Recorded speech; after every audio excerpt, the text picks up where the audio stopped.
podcast is intended for mature audiences.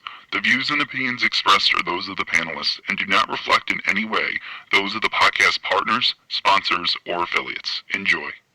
Hi, this is Michael Buffer, and you're listening to the voice of the people. Let's get ready for Boxing Voice. Hey, Daddy, this is Dollar Beat. ThaBoxingvoice.com. No matter what nobody say, man, spirit, can't nobody fuck with me, man. You know, I can't be fucked with, you know.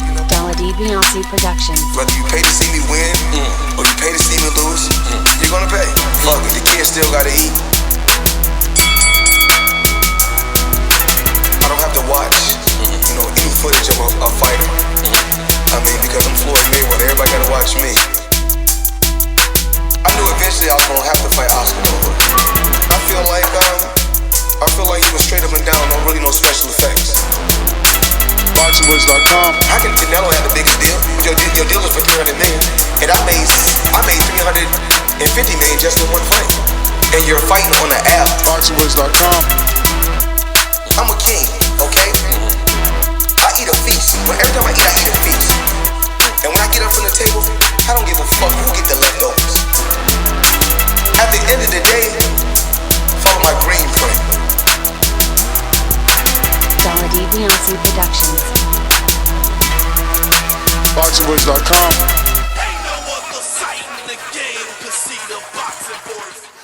Good morning, TBV. Welcome back, ladies and gentlemen. It's another edition of the Boxing Voice Radio. Hashtag TBV Podcast. Whatever hashtags they'll use. We're going to have a jam-packed show. We're going to be talking Errol Spence and his Premier Boxing Champions timeout with PBC and Ray Flores, featuring Errol Spence Jr. It went live on Instagram. This will be its review. Spence said a lot, but most specifically named Manny Pacquiao, Danny Garcia, Terence Crawford as his possible opponents in that order. So this is what we'll be discussing, plus a whole lot more. He had plenty of details that were juicy that we will be chopping up. If you're interested in talking a little boxing with us, you already know the number to call in, 14255695241. And all my Patreons, true supporters, people that want to see this show grow, you already know you can call us up on Skype by adding Nestor Gibbs and be part of the conversation. Patreon family, the posts, both respected posts, are out for our two guests. We'll have Ed Levine, president of the IBO today, and we'll have heavyweight contender or up-and-coming prospect contender, Jorge Arias, Dominican heavyweight out of New York City, so we'll be talking some boxing with him. I mean, I guess the biggest quote that Earl, put out there yesterday was that he does want to face Terence, but that Al told him the fight will happen when the fight makes sense, and I guess we won't be privy to when it makes sense. Those are going to be numbers and conversations that, we won't find out about no time soon. But can we gauge as the fight fans when the time is right? Because basically it won't happen until financially it is right. But this is what we're going to be discussing, and those are the guests. If you're interested, well, then you know what to do. Let me head on out to my co-host and get this thing started out in Corpus. It's me, Mario. What up? Y'all, listen, this is a good topic. You kind of switched it on us a little bit, but it all derived from the same conversation, so that's cool. But yeah, man, he was talking a lot of talk. It was a weird type of conversation, though, because I don't know. We'll get into it. We'll chop it up. I don't know. I'll let my feelings know. What up, Enrique? Oh. What's up, man? Yeah, I just want to say I saw the fight too. Stay focused, stay working my jab. Like boxing voice. Because if he comes to fight, then I'm gonna have to look for him. I saw the fight too. I think you accurate. Good morning. We are here, we are live, and we're talking about when is the time ready? That's the question that always makes me wonder. I remember Floyd used to throw that around a lot. It will make it happen when it makes sense. So when does it make sense? Is it us? So I want to know when the people think it makes sense. Is it now? Is it after quarantine? Should Porter be first? Do you have to beat Danny? Like, what is the deal? When does it make sense? And why is Virgil Ortiz coming in the picture?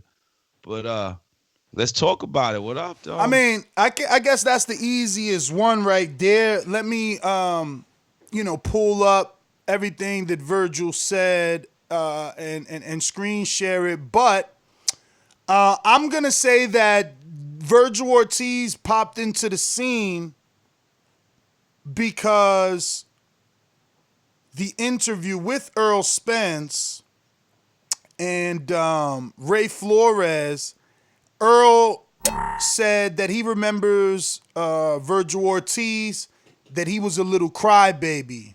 He didn't say it with malice or to put him down in any way. That's how he remembers. He's like, yeah, I remember he was a few years younger than me. He was a little crybaby. He was always crying at the tournaments. But he kept going. He kept going and saying things like, I'm proud of Virgil and what he's doing for the city. I'm happy that he got to 15-0 with 15 knockouts, and I'm proud of him. I'm impressed by what he's doing. He's still 15-0. He still got some time to go before we could talk about fighting me, but I'm impressed with him. Well, Virgil heard that, and he didn't like it. He didn't like it at all. And he said some things to Earl, which obviously, I will screen share with you. Let me see. The first one was Virgil Hunter coming out, and I'll block Enrique since he's the best looking one. We'll block him. Says, the only crying I remember was when you didn't make it out of Dallas in the Golden Gloves. Don't be throwing fake jabs at me. I've been nothing but respectful to you. At Errol Spence. Might have to change your ring name to The Lie after this one. Yeah, might have to change your ring name to The Lie instead of The Truth. Yeah, he was definitely feeling some type of way about it. Hold on, I got the notification, and then let's talk about it. The fans, the public, they were mostly against. Some of them were like, "Go ahead, Olympian." Nah, because Earl has been vilified after the accident. He's the bad guy. I'm looking at these tweets right now. I got this yesterday and saved it, and it's all like, calm down, youngster. List of Spence lies. Smell a little hate coming from this guy. But him, Virgil, he gonna get it from a real fighter. Spence is under 6 rounds. They picking against Virgil, Yes, he has been. Yeah, that's easier, I think, to pick against Virgil based on like where he's at and as a fighter and stuff. But I would agree with Ness. He's definitely been vilified. Like he's the villain. He's become that. Like people don't have that same genuine respect. I wouldn't even say respect. I would just say and boxing the villain. And boxing the villain is the man first.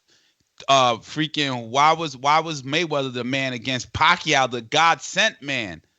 Mayweather was the villain and was much more the attraction. He was the A side.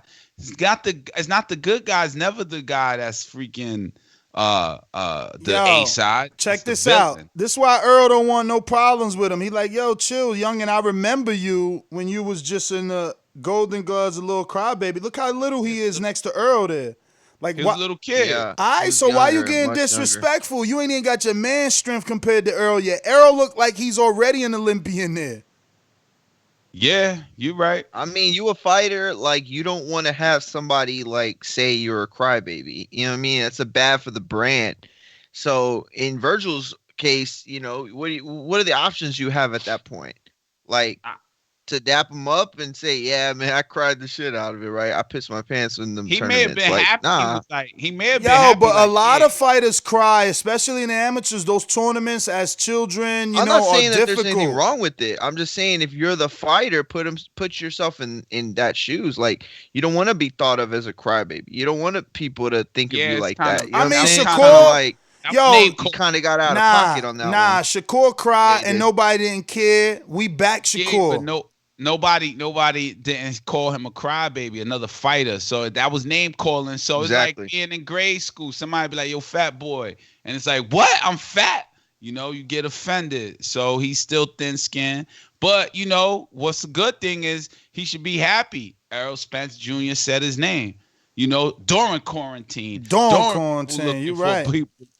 During guys looking for boxing. Yeah, that's a good way to put it. And the truth is, you're right. The truth is, no pun intended, Earl wasn't being disrespectful, man. And his reply was, no disrespect intended, my dude.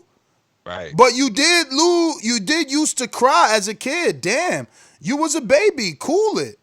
And while we talking about the Golden Gloves, Al voice, I won the Nationals the next year, and everything else was to win. And then he put the eye emoji like, what up? What you got to say now? Looking at your ass now. Yeah. You know? The Al voice is strong because, you know, that's like an inside in the office of Al where he's like, he's probably a guy who questions, why are we speaking about the Golden Gloves? You know what I mean? We talking about what makes sense. That interview was so good from so many different levels, right? Like, you know, you spoke about Al. He talked about Al at the end and how he had a great big offer with a huge signing bonus with Top Rank. And I just found this so ironic that we talk about, you know, Bud taking that Top Rank route. And, you know, he gets a lot of front money. But Earl explained a lot of that in the video. And he's like, you know, those guys are looking out for you right now. Al is looking out for you right now and later. He said, when I first sat down to talk to Al, I ain't even had a pro fight. My man was already talking business. He was already talking retirement. I thought he was crazy. But the thing is, there's a plan on that side. You know, he said something, I'm going to let you go real quick. He said something very interesting. He said, Al comes to you and says, you want all your money or you want me to invest some? That was crazy. And I'm paraphrasing, but he like, and you could be dumb. You could take all your money right now because a lot of us want to take all our money. We want to buy shit. We was broke. I had $5,000 in my account. You know what I'm saying? When I was trying to sign with a promoter. But he said, but I didn't take it. And I didn't worry about right now. And Al set me up. If I want, I could retire right now if I want.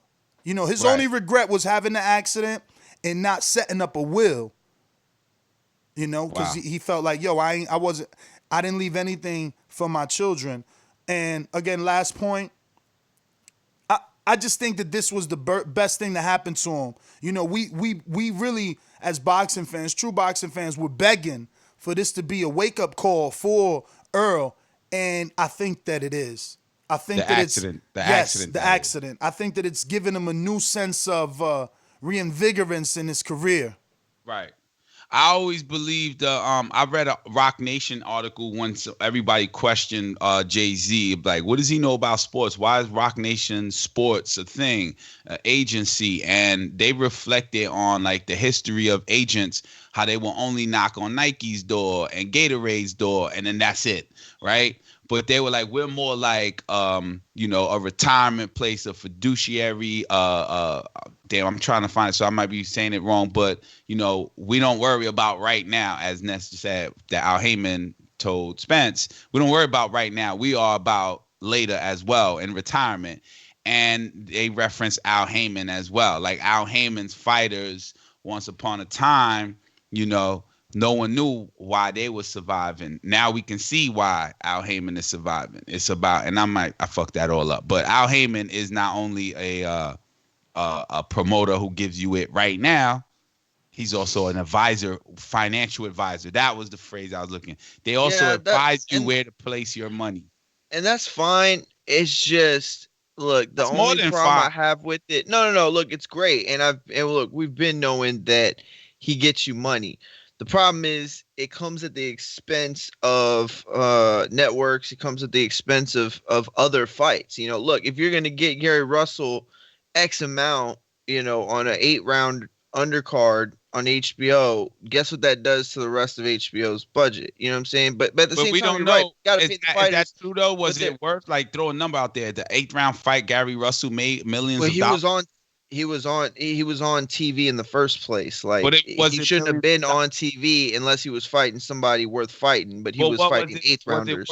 Was it millions of dollars? Was it worth millions? Listen, I can't. I mean, I don't remember the exact price, but he was the only person. Like, he was the only person that fought 8 rounders. There shouldn't have been. Where do we see 8-round fights, Cash? Friday Night Fights, Showbox. Right? There's a place for 8-round fights, and that's not HBO boxing. That was HBO was supposed to be the premiere for that shit. That's fine, but I'm sure HBO is super intelligent and knows what move they're making, and they're not easy. They're out of business. They decided if they mess themselves up. Listen, Game of Thrones, they were putting all their money in Game of Thrones. More people on this channel boast about Game of Thrones than freaking a fighter. But that's because they weren't putting together the best fights anymore. That's because they weren't in the situation where they were able to give us these fights. And nobody's in this situation to give us the Crawford fights and the Spence fights. And that's the only problem I have with the interview, is that you're absolutely right. Like, Al Haymon does a certain thing for the fighter, and I appreciate that, and I can admire him for that, and admire what he does for the sport in that way. At the same time, these fighters talk like as if they're free to do whatever, and they say things, and but that's not the truth. They're always going to revert back to what is best for business. Again, fine. But then we have to, as an audience, understand that, and it's hard for us to do that. Like, it's hard for us to just take it as face value. Oh, you're gonna fight when it's ready? Okay, well, you tell us when it's ready, and then we'll be ready to spend our money. That's not how it works. You know what I'm saying? It don't work like that. And sometimes these people don't know when it's ready, and they let it go too long, man. Look, you guys saying the promoters let it go too long? No, I was saying in general, but Al Haymon in this sense, in this case with specifically Spence and Crawford, when is the right time? Like, but the thing is that Wilder and Fury, right? Wilder beat who in Brooklyn that Fury jumped in the ring. Like, that's how long it's been. Brazil. No. Wasn't Brazil? No. Oh, Stavern. No, it had to be Spielka. Then Spielka. I think it could have been Spielka. He knocked him out, and then Fury stepped in the ring. He's like, oh, I'm going to baptize you. That's how long that fight's been brewing. Then Fury took 3 years sabbatical. Like, you guys got to stop rushing. You gotta relate boxing to boxing. Stop, like, being optimistic. And I'm not talking to you two individual. I'm talking to boxing fans in general. Like, stop being so optimistic. It's okay to be optimistic because I'm super optimistic, but I also live in this reality.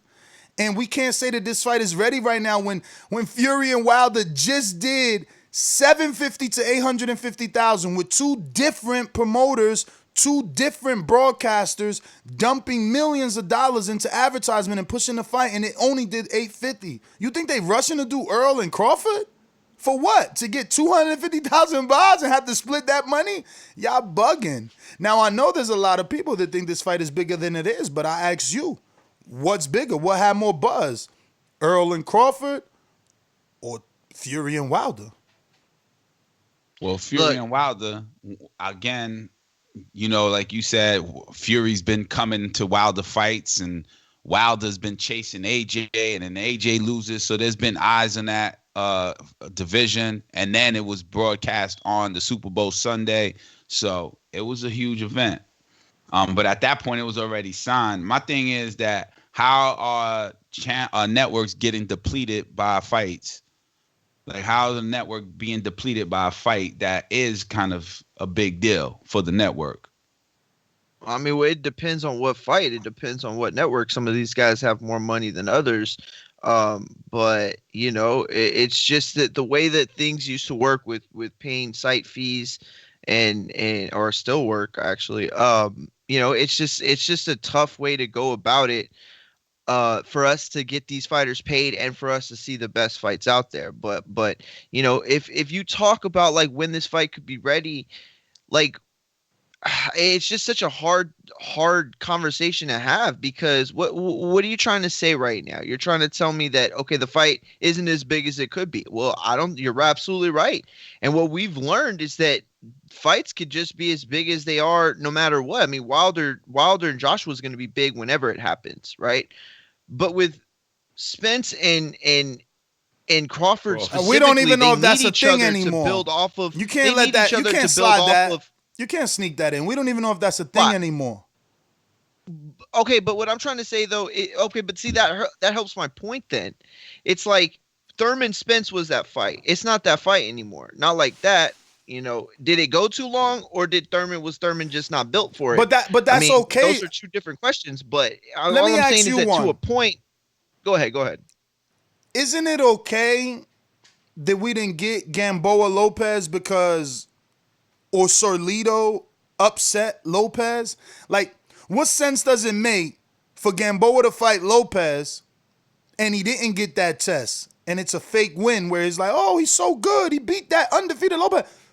Lopez needed resistance. And then when he went through it, he didn't meet it with succession. He met it with failure. So he wasn't that guy. So if Earl loses to Danny, him and Crawford wasn't meant to be. How the fuck could we sit here and say, oh man, that's fucked up. Earl ain't get to fight Crawford because, you know, they marinated and they let him fight Danny for.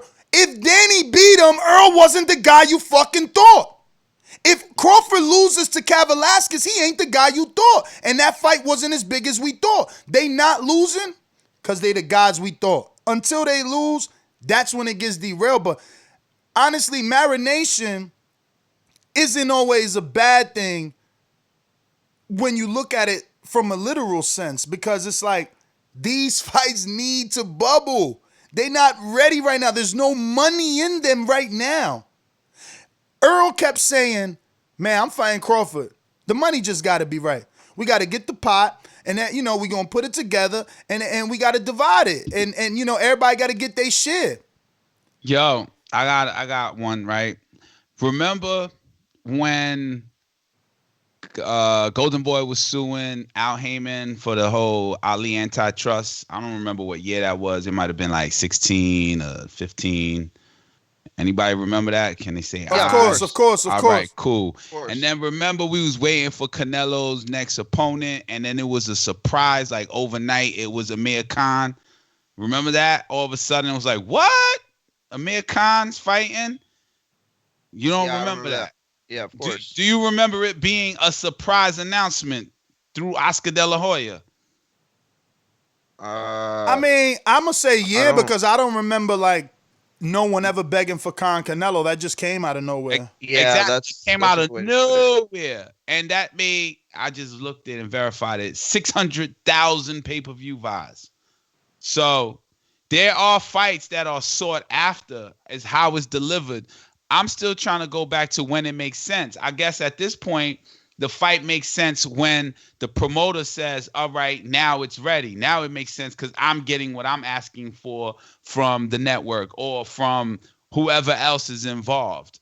And that's where the money comes into play. I'm getting what I think I should be getting for this particular fight. Because remember, these are the networks, or rather the promoters' high commodities. So they know once it's over, it's over. Exactly. Look, the whole point is that, look, this is the, you know, you want to know the strategy, the blueprint they're using. All they're doing is waiting for one of these guys to get in there with Pacquiao or somebody of significant names. Like, that's all they're doing. They're just waiting for that person to get there, and then they're going to make Spence and Crawford after that. They want that residual. Makes sense because if you look at it, Pacquiao is the superstar. Who wants to co-star with Will Smith? That's what it's like. And the networks are like, my money's in there with Will Smith because this turns out. And that's what Pacquiao's, the networks say. So, yeah, now it makes sense to Al Haymon. Now it makes sense to Top Rank. Now it makes sense to Lou DiBella, whoever else is involved. So I'm thinking the sense is when the promoter gets what he wants, because he is, like Ness said, the fighter is the commodity, and it's a stock share, and you don't want to drop that share. That share doesn't want to go low.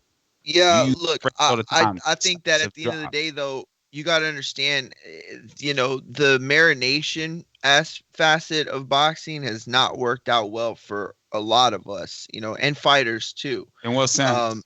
in the sense that we've missed out on fights that we wanted, and these guys have continuously talked about, look, we never got Kovalev Stevenson, and we never will, and I don't want to be that crybaby boxing fan that's like, oh, we never got this, oh, we never got Margarito, blah blah blah. Like, no, it's not about that. It's just about the simple fact that, hey, maybe the blueprint is actually making the fights that we want to see on a regular basis, and us not waiting like months, if not years, in between the best fights. But how in do you world. get the awareness? Like, it could be the blueprint. But how do you get that awareness that's on the level of 1 million pay-per-view buys? That's the problem. They're saying to themselves, nobody wants to take that hit. That what these promoters and managers did to boxing, and refused to try to get behind young talent and build stars, and just try to live off of the De La Hoya names and the Chavez names and the Pacquiao names and the Mayweather names. These promoters that refuse to build stars and went that route. You're absolutely right. Some people are gonna have to take a hit. It's not gonna be a very great time for financially in boxing. But at the end of the day, if these guys start fighting the fights that they're supposed to fight, people will notice. People will step up. People will take notice, and it will be the general public. And that's the only way, the true way to revitalizing boxing as a whole. Because the problem people have had with boxing, and the reason why America's gotten away from it so much, because it's on some bullshit. It's dirty. I'm not going to go that far. It's on some bullshit. I'm not going to go that far. Some people don't look at the. You don't think boxing is a dirty ass sport? I mean, you could say maybe, and there has been moments and times that it is dirty. There's a lot of negotiation. There's a lot of betrayal because of the dirty, and people know that are in it and want to be fair. So that's why you have an Al Haymon who sets you up not only for today, but for retirement. So, has it been dirty with Don King? We really said it, hear about it. We don't know what he gave the man who had 0 at the time and then used that to manipulate. But the guy who took it wasn't dirty to him until he learned. So we're just going by hearsay. I think there was a lot of dirt and mafia, but I say to myself, now is different, man. That this is why they say when it makes sense, because the networks have to be on board. Everybody has to be on board. If you're not on board with freaking Border Wars, and Ness ain't on board, and I ain't on board at the moment with what's talked about, then it ain't gonna happen yet. It don't make sense to me. It might make sense to you and the fighter, but it don't make sense to me right now. And I'm in charge of the work. I'm in charge to make you the better deal. So what I will say again, but using Marination, I'm gonna always think of that surprise announcement Oscar De La Hoya made. I wish he was on the show to validate it. It was an announcement that came out of nowhere. Amir Khan versus Canelo, and everybody was in shock. And Canelo defeated him, but it still made 600,000. It validated somebody's a star with a big following. Was it the matchmaking, or was it just Canelo by himself? No, well, the combination of Canelo Khan and So how did that fight make sense immediately to everyone? I mean, I don't think it did. Didn't. I think it That's just showed that star of Canelo. I think no. Well, look. You can look at it. You can look at it optimistically, glass half full, and say it showed the star power of Canelo and Khan. Or you could look at it and compare it to some of his other more successful pay-per-views and say that it didn't do as well, right? Obviously, Canelo Mayweather did 2.4. Canelo Chavez did like 1.1. Canelo Golovkin 1.3. Canelo Golovkin won like 1.1, 1.2. So, 600,000 for Khan probably isn't a success. But to us, it is, because we knew as hardcores that Khan stood no chance, that he was a welterweight moving up, that it really was a lightweight, when he started his career. So we knew he had no chance, and that's why it was only 600,000 people that bought that pay-per-view. Yeah, but that's got to be a success, though, because they're not going to be in there expecting fucking Pacquiao Mayweather numbers. Back to the origin. They made money off of that. Question. Back to the origin. Announced in March. Man, y'all got to let each other talk. You just be talking over Mario. Not because he was going into another direction. I want him to answer this. Well, I just wanted to clear what he set up, though. Announced in March, happens in May, makes 600,000. We said Spence Crawford will be announced to fight next. Yeah, but you got to understand. Make 200,000. You got to understand. Khan had fought on HBO. Canelo was an HBO fighter. HBO was still in business then. HBO was known as the consistent network to do 1 million plus views just on regular fights, not pay-per-view Well, fights. he's also taking you, but Ness, you see, he's taking you at what you said though, 200,000. Like, I think that Ness was being a little, I think he was talking a little shit. Like, I think he agrees that Crawford Spence would likely do more than 200,000. You know, I mean, think I don't know. Wilder pessimistic. Fury did 325. You want to give Yeah, them that? yeah, And that's what I'm no, you're saying. right. That's what I'm saying. That's tough. Neither of those guys are Wilder. Neither of them are motherfucking Fury. So how could we say listen, that this fight is ready? Now I get it. People gonna look at me and be like, "Yo, but they not heavyweights," and that's cool. Cool. We don't want to compare them to heavyweights. Cool. But heavyweights just did 825, 750 to 850. So if they could only do that, like, why do you think this fight is all of a sudden ready? You know, it's not even that. It's more along the lines of like just the thought process of boxing in general, and just the idea that there's always more money to be made. When these guys are leaving money on the table is what's ending up happening. You know what I mean? For the most part, like, that's what happens. Yeah, every once in a while there's this promotion that ends up becoming everything that they thought it could be. But then a lot of times those fights get stale or somebody loses or whatever the case may be. It's just, if the best fight the best, like, that's to me what boxing was missing from the 80s, you know what I mean? What boxing was missing from the 70s, you know, and in the 90s, it got pretty bad. And then in the mid 2000s, it started to get really weird.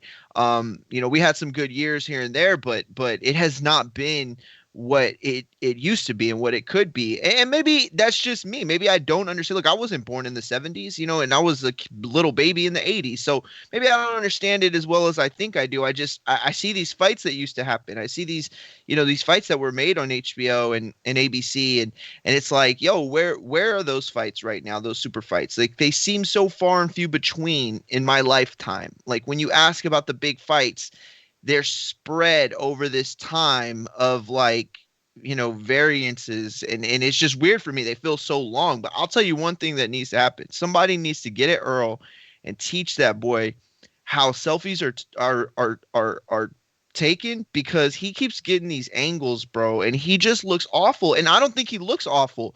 I think it's just him holding the camera. Like, everybody keeps, you know, talking. You shit better about, be careful, oh, man. He man. looks chunky. The one thing I heard him say in that video, I'm just saying. The one thing I heard him say in that video over and over, was, yeah, I'm listening to everything they got to say on YouTube. They motivating me. I'm glad they talking it, because that's just I got a lot to prove. I just want to fight because I got a lot to prove. People think I'm never going to fight. People think I won't look the same. People worried about my reflexes. I just got a lot to prove. That's one thing. Second thing is, he got back to YouTube.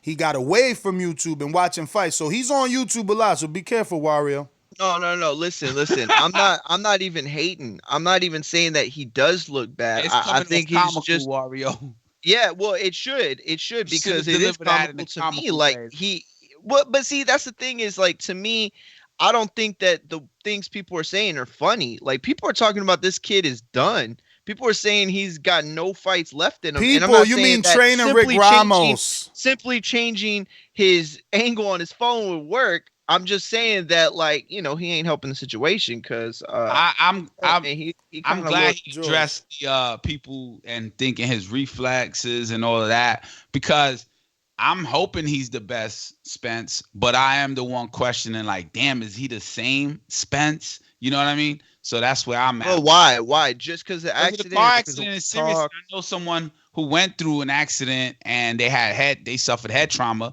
They didn't die. Their car was split in half. They didn't die. They suffered a head trauma, and they never been the same mentally. They're not like out there like duh or acting crazy, but they just never been. Let me interrupt you real quick. We got our first guest, heavyweight prospect, up and coming contender, Jorge Arias out of New York City, hailing from the Dominican Republic. George, man, what's going on? First and foremost, thank you for taking out the time to come on the show. How are you? Thank you. Pleasure. I'm good, chilling, man. So tell us your story, man, because I've been knowing you, not on a personal level, but knowing about Jorge Arias, the heavyweight, for a few years now. Obviously, me being Dominican and you being Dominican, I was drawn. But I think the thing that sticks out to most people is your height. And that's kind of the story, everyone is looking to see, can you overcome the height deficit in that heavyweight division? Well, like I'm 5'11". I mean, I don't know if that. I mean, personally, I'm not necessarily. It's not on the top of my head. That's not one of the things that I think is like the bigger issues. But yeah, like you don't fight a lot of heavyweights my own size. So yeah, when I fought dudes my height, it has been a little confusing because I'm so used to in the amateurs and everything. Always, even in practice, everything is always taller dudes. That sometimes I guess. I mean, I'm talking more for myself. Like that in terms of height only really affects me sometimes. Even mainly more if they're shorter, I guess you could say. So before I pass you to my two co-hosts, please tell us what got you into boxing. I'm Dominican, so I know that we pick up a baseball bat before we pick up boxing gloves. So what drew you to boxing?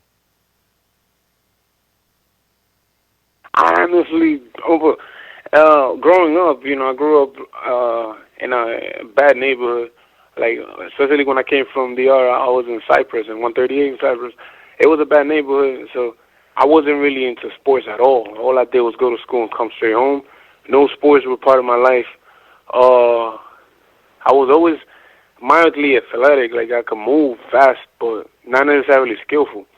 And then as time went by, I was always interested. I don't know, I was intrigued by fighting, not necessarily violently, but I just found it like as a cool asset to have. I always thought it was cool. So growing up, I was in Taekwondo. I did it long enough to become a black belt, and then, I was in high school, and, my idea of, I wasn't taking it serious after a while. So then I just kind of like fell off and just started going to school and having fun in school. Then after graduating was the first time ever, I think, or probably, first time ever saw a boxing gym. Honestly, boxing gyms are not that common, and I found one first time ever during high school, but I wasn't going to go because I was busy. But then when I graduated, I had time during the summer. So right after high school, I just passed by and I went to the gym. And it's a gym that I go to most part. It had burned. So even when I saw it, I saw the sign when I was in school, but it wasn't open. So the first chance I got to go into the gym was when I first thought of, like, what if I took that a little serious? So then when I took it I didn't take it serious until I was already fighting. So I was doing boxing just off of the strength of the dude that was running the gym. He just kept making me go, as in, like, he was complimenting me, telling me, wow, you're so fast, man, you should come. But the whole time, in the back of my mind, all I'm thinking is, like, as soon as he starts charging me for anything, I'm going to quit. But he told me come for free one day, then he said come back tomorrow for free again, then keep coming. So without even trying, I was already, like, easily did a month. Nothing that, like, I was waiting for the first sign of anything inconvenient, and I would have stopped because it was in summertime, and I wasn't committing myself to this. But the chance to quit never really came. I just wrote it out. And then eventually things got more serious. But off of me starting, it was all random. Like, as far as I could tell you, no real reason, no nothing, not even really, like, interest. Just more of a curious, you could say. Hey, George, Madi Munguia here. Based off your answer, I don't know if this is going to be... Well, I'll ask it in a different way. You're 28 years old. You've had some stops and pauses in your career. 2015 you only fought twice. 2016 you fought once. 17 was your busiest year with 5. Then you fought twice in 18, and then you picked it up a lot in 2019 with 3 fights. But do you feel like you have to play catch up? Being that even though you did turn pro in 2014, because you haven't had the most active career, do you feel like you're playing catch up? Oh no, catch up. In a way, I'll say because I only had my amateur career was 8-1. That was all my fighting that I did off of, basically absolutely no boxing ever. And my first time that I get involved with it, amateur-wise, I won the Golden Gloves. My first year ever fighting, I was a silver medalist in the gloves. Then I did a couple of tournaments that summer. Then again, I did the gloves, and then I went pro. And yeah, I do understand that I'm even now, like even right now, I could tell you there's a lot of things that it would have just all been experience. Honestly, they would have, brushed things off. But I guess you could say that because you could almost say at the end of the day, there's not much time to waste. So I guess that's like it is a motivation. Yeah. Okay, got you. Yeah, that's kind of the way I was asking. Go ahead, Enrique. George, it's Enrique Church. What's up, man? I have a quick question. You were mentioning, which is pretty interesting to me because it happened to me just like you with karate, though. I wasn't interested that much. I was more curious, and as soon as they were going to charge me, I was going to quit, and I actually did quit once they asked for charge. So now you at the pro level in boxing as a heavyweight. What are you now? Are you now looking at your record and saying, yo, I got to take this serious because one day I'm going to be the world champion heavyweight of the world? You know that, yeah. I do kind of, I mean, truthfully, yeah. Genuinely, yeah, I do believe that. And, sometimes you feel, because, there's boxing and then there's the real world, which is like the everyday, you gotta take care of things. So sometimes I feel like, man, not for nothing, but this little break here kind of has helped put things a little better into perspective, So, yeah, I do. How so? How so? What has changed? What have you been thinking about? Why are things into perspective with the coronavirus downtime? Because first you get to stay home, right? So, I mean, when it first started, it sounded more like a little. I wouldn't even know how to say because I was training already, and they talking about closing the gyms, but I wasn't thinking it was gonna go this long. So I'm thinking, oh man, the training is really gonna take a hit, and it's mainly New York, so probably whoever anybody in some other state, they still training. So I'm thinking, oh man, this is gonna kill me. Then, they're talking about, okay, so it's every sport, so everything's shutting down. So then, I guess you could take the first week of this whole thing, and you could say that, you could kind of say it was a break, So you go from really training your butt off, and you exhausted, and you still got to go to the gym, and you finally get this random break. So you take a first week, and you're like, okay, it's chilling. Then you start thinking, and you start wondering, like, okay, like this break seems to be going for longer. And you start looking at, you sit down, you look at your fights, really with no rush in the world. With no rush in the world, you look at your fights, and you even start saying, I don't even like there's not a lot of, there's really not, like, at my core, so I started thinking, man, I want to really be more explosive. I really let's work on the power. And I started working on these things on my own. And it don't matter what time of the day, because you got the whole day. So you basically end up doing what you have to do, no matter how you feel. And after doing it long enough, 1 week goes by, you kind of do it a little bit, here and there. Then another week goes by, and you take it a little more serious. And then little by little, like today, I'm in really good shape. And I'm still with that mentality of like, there's so much to improve, there's so much to perfect.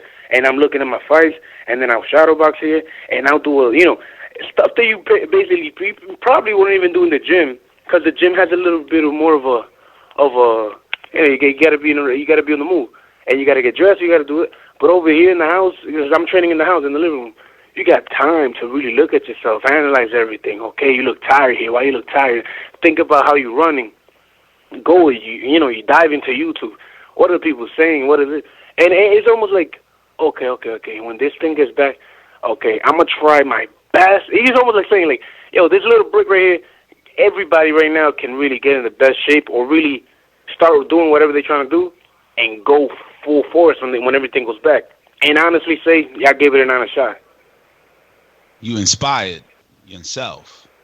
So, George, let me know what... Motivated also... I'm sorry to cut you off. I just want to know your managerial and promoter position. I'm sure you're with Lou DiBella, but yeah, man, just tell us who you're with and how'd that get to be. I'm promoted by Lou DiBella, the DiBella Entertainment, and I'm managed by Leon Washington Jr. With DiBella, I mean, when I first went pro, I remember, because I didn't get enough amateur experience, I didn't get enough to show, I really went pro as an unknown, but my coach had connections with Top Rank. And when we started, when I first went pro, I was fighting under Top Rank, but not signed to them, but just they were checking me out. Then they were interested, but the paperwork parts fell off, and then I fought again for another promoter, just wanted to see me, and they liked it, but then the paperwork was funny, and then finally we get to DiBella, and they want to see me fight a really tough dude. And he was undefeated, I was undefeated, and we were both just gonna go out and winner basically continues or gets signed. And that's when I fought a Russian dude in Foxwood. He was a really hard hitter, man. I'll tell you, I'll do hit hard, and came out with the win, thank God. And I guess from there, I fought another guy. Almost like they just wanted to see me again, and it wasn't until October of 2017 that was when I fought as a DiBella fighter. I mean, you got some decent names. You fought Mario Herrera a long time ago. That's the fight you're talking about in October when you finally were signed to DiBella. But this guy's been fighting the names like Ajagba and Joey DeVaco and things like that. And this Russian guy you fought undefeated. It seems like you had a lot of undefeated fighters in the beginning. You had a 6-0 fighter maybe in your 6th or 5th fight. Why were you fighting so many undefeated fighters with only 10 amateur fights and just turning pro? Because more of it was, from my understanding, it was more of a, like the height and all these things that are significant disadvantages that you could say. People kind of wanted to see if I could work with that, I guess. So they were throwing me in there with dudes that have certain advantages to see how I could deal with that. Man, for a guy that wasn't taking this serious, you've been able to make it past some tests. Because, I mean, 6-0, 4-0, 5-0, 10-0, that's pretty impressive. I don't think Ajagba or Dubois has fought that many undefeated. I mean, I could be lying. I would have to double check, but honestly, I just don't think that, they fought that many undefeated dudes on the way up. But look, we got a few questions from the people. George Foster in the UK wants to know, from 1 to 5, how do you rank the heavyweight division? Like division as in what? Like entertainment-wise? No, like Joshua number 1, Tyson Fury number 2, 1 through 5. Who's your top 5, I guess? Over number 1, by law, you got to give it to Tyson Fury, because he's shown the most all around everything and the most. I think he sort of is the face, even the charisma-wise. Not for nothing, Anthony Joshua has sort of a charisma and I guess he's good for the ladies. He brings in a lot of people. But Tyson Fury has kind of brings the the classic boxing fans, the old men, the young people. He kind of has a more universal appeal, I think. And he actually goes, you know, he's. I wouldn't take anything away from Joshua. I'm not taking anything from him, but I'm saying, like, you know, Gypsy has a more like chaotic story where it's more like, wow, you know, as opposed to Joshua, kind of seems like relaxed and things have been good for him, you know. So I think Gypsy King has more of that universal appeal, and his last fight with Wilder was that sealed the deal. Then I guess you could say Joshua, and then after Joshua, number 3, I think number 3 can easily go to. I mean, not for nothing. Most of the big dogs are in England. That's what I think. Dylan White could be easily number 3. Then 4 and 5.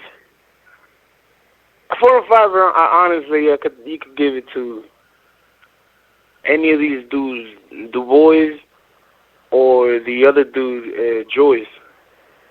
I think that'll be a fair enough, you know. I mean, but there's still so many other dudes. But like Ortiz, I would have put him way higher. But at his age right now, I can't do that. But talent-wise, I would have put him there easily. But because of the times, I guess not. But that's the 1 through 10, the 1 through 5 is as I see it right now. All right, we got a few more. We got, looks like Galito, and also in the UK, says, why are you suspended by the New York State Athletic Commission on box rec? That's because after the fight, they had, I mean, that's my bad, but also my team, because, you know, after a fight, you banged up, and the doctor's here yapping, talking about, you know, see the doctor, this and this, and I didn't remember half of the stuff they told me. I was just, you know. So then apparently I was supposed to have gone to get a MRI that I never did. And then they would have cleared me if I would have taken a post-fight MRI or something like. It was just an appointment that I had to just check up on something. But it's really nothing like a big deal. So that doesn't affect your license in any way, right? No. It was just basically it's a doctor thing. They saying just in case. And I don't know why she did that at all. I don't know why she did that. She was just being way too careful. Did you end up getting the MRI? Nah. Because I realized I found this out not too long ago. And I didn't find out this too long ago. And then this all started happening. All right. Do you have to get the MRI before you're unsuspended? No, I'm sure I get the MRI, and if I'm clear, then okay, good. They contact. Yeah. Okay, I just wanted to straighten that up. Thank you, I appreciate that, George. We got one more coming from Atlanta. Intrigue says, if Danny Garcia versus Errol Spence fight is made, who do you think? Do you think Danny has the power and skill to pull off the upset and beat Errol Spence? You know that throughout time, like at first, when I first started looking at Danny Garcia, it was inevitable to almost say, like, okay, maybe some cherry picking was going on. Because I remember, I did think that. But eventually, I think he, like in my eyes, I think he grew into a pretty solid dude. He doesn't stand out in any particular asset, whether it's footwork or speed. But I think he's just really fundamentally sound to a point where I think, like, you see when when Peterson fought Errol Spence, there was a lot of clean shots that were going in, which I think that Danny Garcia, with his good fundamental defense and his good fundamental hooks, and you know, I think he could really put in a good fight. I'm not gonna give him the win, but I think, Danny really shown that he could hang. Honestly, he really could hang. So that would be a really good fight. And I honestly don't put Danny like he's gonna get knocked out or anything like that. I think it'll go the way. Last one. Spence probably winning. Oh, I'm sorry. I thought you had answered that. So you can go ahead. I apologize. What was You said Danny Garcia and Errol. I think Errol Spence would win by decision. All right. And what about Earl? Especially since Mikey Garcia went all the way. What about Earl versus Crawford? That's our last question from J-Mac in New Orleans. I think that I think Crawford is more complete in every aspect. Maybe because even power-wise, I mean, Errol Spence took Mikey all the way, and Mikey just really focused on defense. So apparently, if you're not reckless trying to hit him back, and you wait for the right time, it seems like Errol's power can be, he can be taken.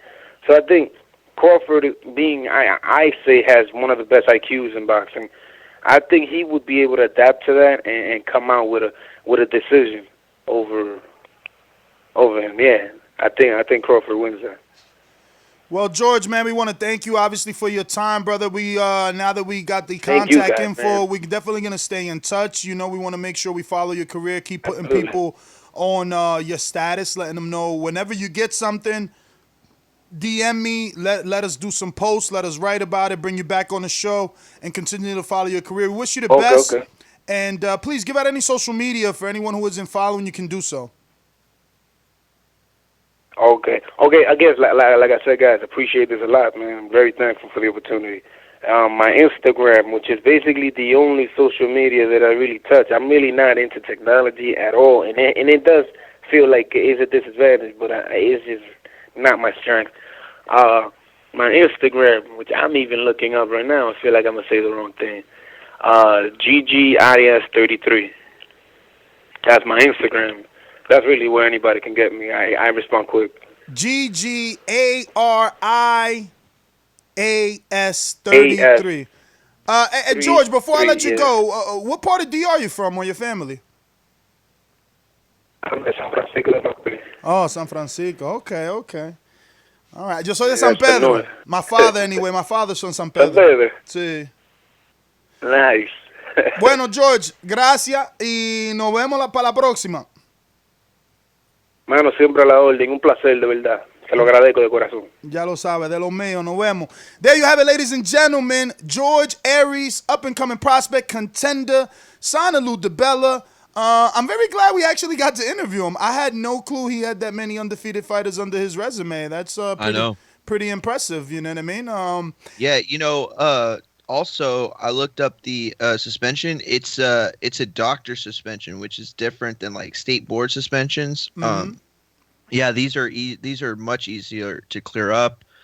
But it doesn't have any. It doesn't have any. The only problem is it doesn't have any details, though. I don't know where to get details from. I mean, I'm on the New York board thing, but I don't know. I can't find details. I just know that it's not as serious. Looks like a lot of fighters are suspended. Post fight. Yeah, absolutely. That's what I meant to. I'm sorry. That's what I meant to say too. Is that these fall under those categories where they're not like, you know what I mean? Like they're not serious suspensions like normal. Yo, like, he's number one in DR, baby. He better That's be. All right. That's all right. Because I never heard of no heavyweights in DR. Let me see. Oh, wow. Yeah, but you're number 2 in DR. So oh shit, there's another one. There's another one. Abigail, I don't know, Soto. It's 2 undefeated. He 13-0 with 1 draw. Who this other dude with 23 wins and one draw? Francisco. Oh my God! Look how big he is, bruh. What about Javier Fortuna? What about he ain't no heavyweight. No, he's talking about heavyweights. Oh, all right, that's what I was asking. You talking about heavyweight? Bruh, Enrique could take this heavyweight. Look, he 23-1. Enrique, we could get you a title shot if I take you to DR to beat this dude. Look at him. Look at him. He 5'11", Enrique. What's his name? His name Francisco Silvings. Let me get to our next guest. We got Ed Levine. I thought we had. Oh yeah, okay. Here it goes. This is 305, sunny Miami. I bet. Ed, what's going on, my friend? How are you? And how's COVID-19 treating you? Well, hi, Nestor. It looks like we're about a week behind New York, so it's just still continuing to climb. It's nobody in the United States is going to escape the horrors of this pandemic. It's incredible. Yeah, man. So how You're in New York. I'm sorry? Are you in New York? Are you in the city right now? No, absolutely not. In Jersey, safely staying socially distanced from everyone. But Ed, New Jersey is number 2 on the list, so we are on that same exact wave of New York City. Yeah, but I mean, I feel like it's a little different. New York City is very congested. I mean, people have to park with little bumper guards. Like, I got a driveway, 2-car garage. Like, I'm not seeing anyone unless I go take out my trash, maybe walk the dogs in the park, maybe. I'm staying away for sure. Right. Well, we do know one thing. If you do stay isolated, you will not get COVID-19. I mean, that's the only given we know right now. And so if you don't get tested, everything else. According to the conspiracy, if you don't get tested, you will stay negative COVID-19 as well. Yeah, that's true. Well, that's the biggest problem. We don't know what we're really dealing with until everybody's tested. So, Ed, so how is this affecting the IBO, if at all? Well, first of all, we suspended effective about 2 weeks ago. We're not sanctioning any fights at all. We have sanction requests. There were 5 or 6 fights already sanctioned that are still sanctioned, so to speak. But we're stopping this hypothetical date planning, and then additional sanctioning requests that come in. We're just not sanctioning anything now because we don't know when the next fight. It could be 3 months, 2 months, 6 months from now. So we're basically keeping status quo for now, and wait and see what's going to happen. Try to listen to the experts, giving us some, time when we might be able to have fights again. I think we're eventually going to be looking at studio fights first, but even that's difficult because everybody in the studio will have to be tested for the virus. So even if you do it with a skeleton crew of just the fighters being tested, the inspectors, you need everybody on the local commission tested. You just can't take the chance. So it's really a very big question mark on our sport right now as to when it begins again. Ed, let me get a follow up right. Oh, I'm sorry. Go ahead. My biggest worry, not my biggest worry, but I feel my most sadness is to the everyday fighter who, goes from fight to make a living and can't train. There's the gyms are closed, the trainers are not training, and they depend on that one fight every couple of months for their family. The champions will, most of the prominent champions have made a lot of money initially, and will have a chance to defend their championships again, and can financially survive this thing with some degree of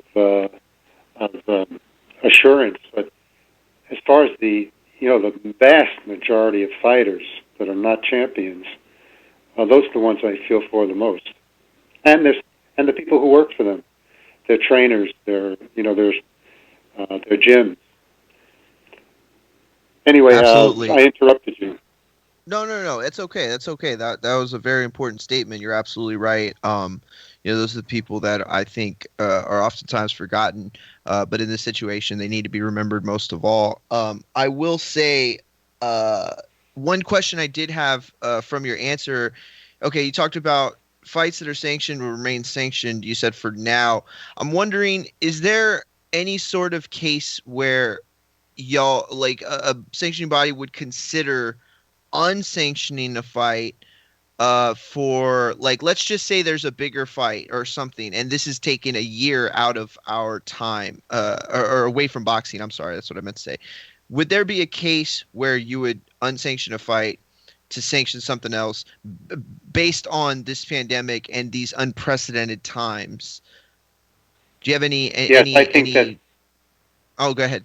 Yeah, my thoughts on that are that's likely to happen, and we're going to have to be flexible. What happens if we have a fight that's been sanctioned. I'm just looking at a list of upcoming fights, or the former list of upcoming fights, that was scheduled in March, and 8 of them were canceled. Let's say we're 6 months down the line, and one of those fighters hasn't been able to train, and they want to reschedule it for a month later, and one of the fighters is just not in shape anymore, not at weight, can't make the weight. We're going to have to just be very flexible and do the right thing for the fighters when that time comes. Nothing is written in stone anymore. It just can't be. We'd like to see, I know some of the fights we had scheduled, we were looking forward to as great fights, just really great fights. But, and also you have the possibility that one of the fighters can come down with the COVID virus. Absolutely. Unfortunately, that's, or one of their key trainers could have the same issue. This is a new world for all of us, and we're going to have to just deal with it as it comes. Go ahead, Ness. That's our feeling. Sure to jump in there. No, I was just going to ask, is the IBO going to mandate, COVID-19 testing, before a fighter actually gets in the ring, right? Like, I think that here's where we get back to so many different parts of the country and the world that we're dealing with. Now, if you're talking about a fight in the United States in one of the bigger commissions, I would think that there's not any one of those large commissions that will not require that of the fighters, that they've been tested before they fight. Now, will that happen in a smaller country that has a very small commission? I don't know. So at that point, we will have to put in our own regulations, as we did back years ago. I remember when HIV first hit boxing. Geez, that must have been 30 years ago. At that time, the sanctioning body that I was with, we put in our own rules that boxers had to be tested for HIV, or they would not be allowed to fight.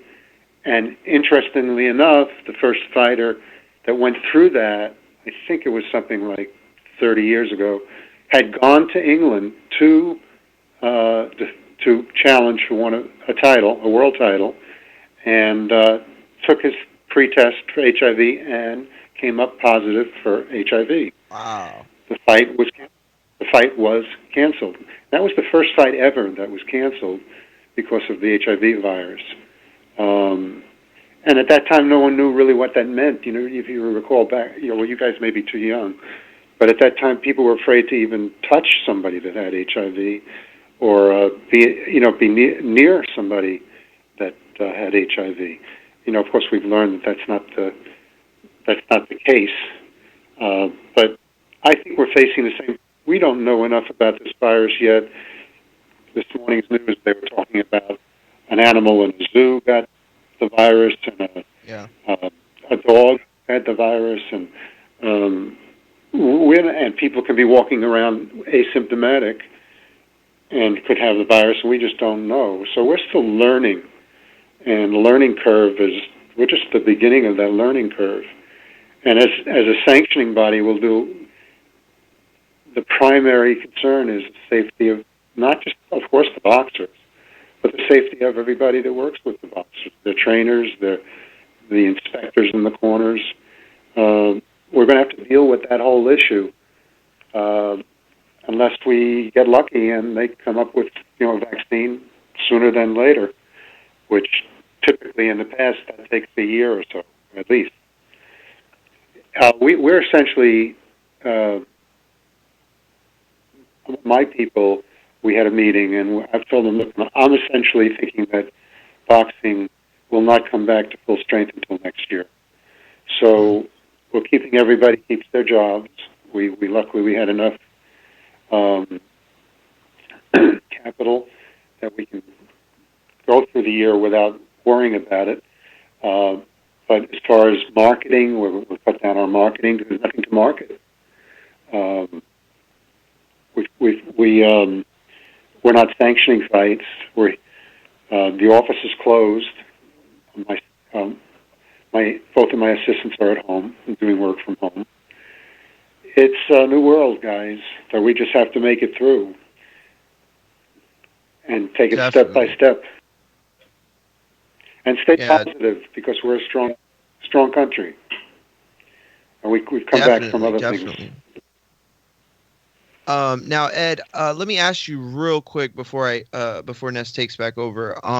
You had said that we're heading to studio fights and stuff like that. Is there any worry? And I'm talking in general. I'm not talking specifically related to IBO, and I'm also not excluding the IBO in this conversation, by the way.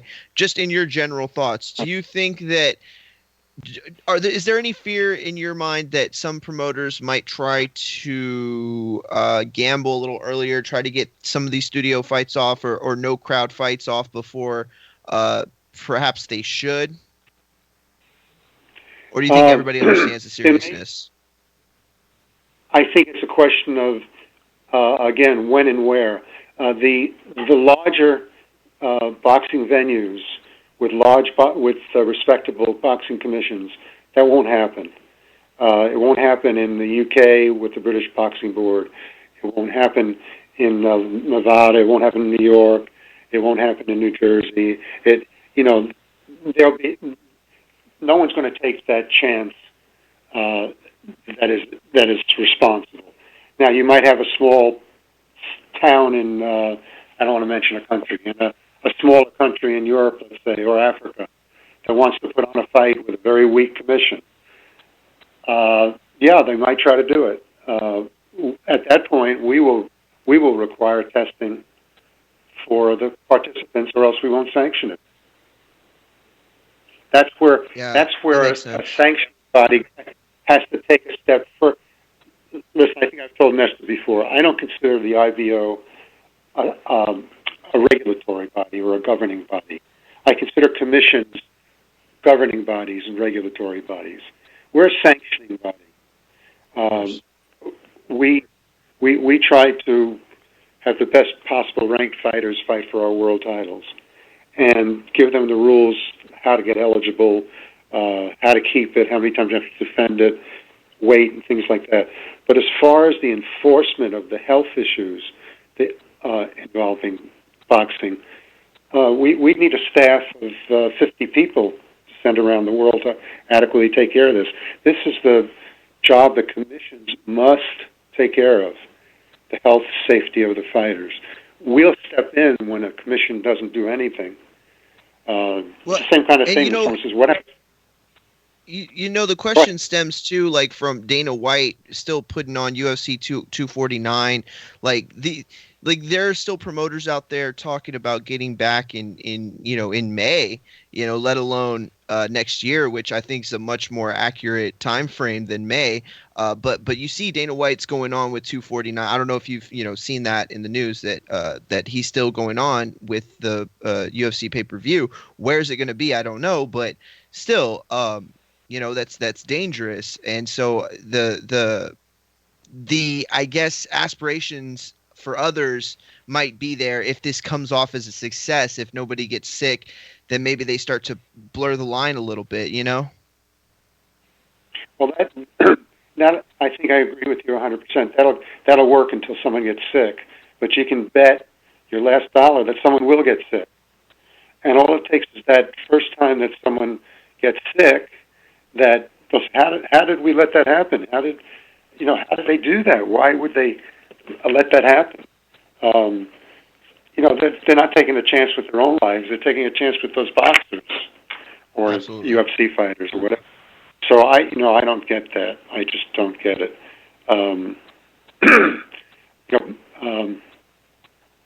It's something that the commission.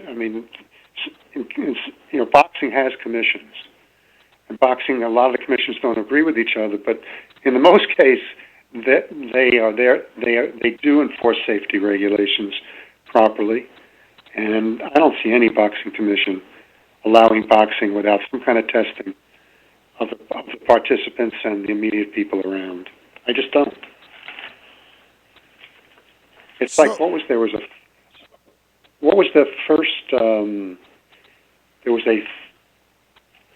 They were having somebody the first in one sport where it was the NBA. All it took is one basketball player in the NBA to get COVID, and boy, that did that grind to a halt. All discussions about games without audiences, just games with just players, until 2 or 3 players came up with COVID-19, where those discussions ended real quick. So Ed, players can pass. Sorry about that. You Nestor. Gave me that pause. I thought it was my cue. We got some questions from the people. Sonny Woods wants to know. He says TBV interviewed Nicholas Asbury, heavyweight fighter. It was one of the best fighter interviews I've heard. Earth shaking. My question is a 2-parter, which we don't give 2s, but for the sake of the question. He says, did you hear it? If not, please do. Second part, have you heard through sanctioning news if Glovegate is being taken seriously, since we now have a fighter from Fury's camp shouting foul play via, for the gloves? I have not read about that or heard about that. Tell me more about that. Have you seen the videos online of people like slowing down Fury's footage versus Wilder 1 and 2, insinuating foul play on the gloves? Yeah, I've seen the photos, and I've seen some articles written about the tampering of the gloves. I can't tell from the photos that I saw whether the knuckles were where the knuckles should have been. I do know that typically gloves are inspected multiple times. They're inspected when they're tried out. They're inspected when they're opened. In commissions, the gloves are not handed to the fighters until before the fight. They're not sitting in that dressing room for hours and hours. I do know that there are inspectors in each camp watch the watch the taping going on, and then there's a final sign-off by the inspector for the commission, and usually, and in most cases, by the sanctioning body as well. So there's multiple inspections of those gloves. Listen, in being in the game for 30 years, I've seen all kinds of things attempted with gloves. They tie them up. They try to move the padding around. The few times that I've seen it and caught it, I'm amazed that they've tried that. But I haven't seen that in a long time, and nor have I seen anybody attempt to do it, particularly because it seems there's more inspections and more in this age of drugs and it seems the boxing world is being more careful than less careful. Years ago, they handed them the gloves the day before. They kept the gloves. No one really inspected them as carefully as they do today. So from the pictures I saw of Fury's gloves, I can't tell. Sometimes, it looks like the gloves might have been too big, and some of the leather shifted. But I can't tell whether there was an active attempt to put the knuckles where they shouldn't have been. I just can't tell. And Ed, do you feel that in this day and age, I mean, obviously you've been in boxing and seen more than us, is it even possible to be tampering with the gloves in that matter on this stage at this day and age? Because that was a pretty big fight. To pull a fast one off that's the ultimate magic trick, to do it in front of so many people.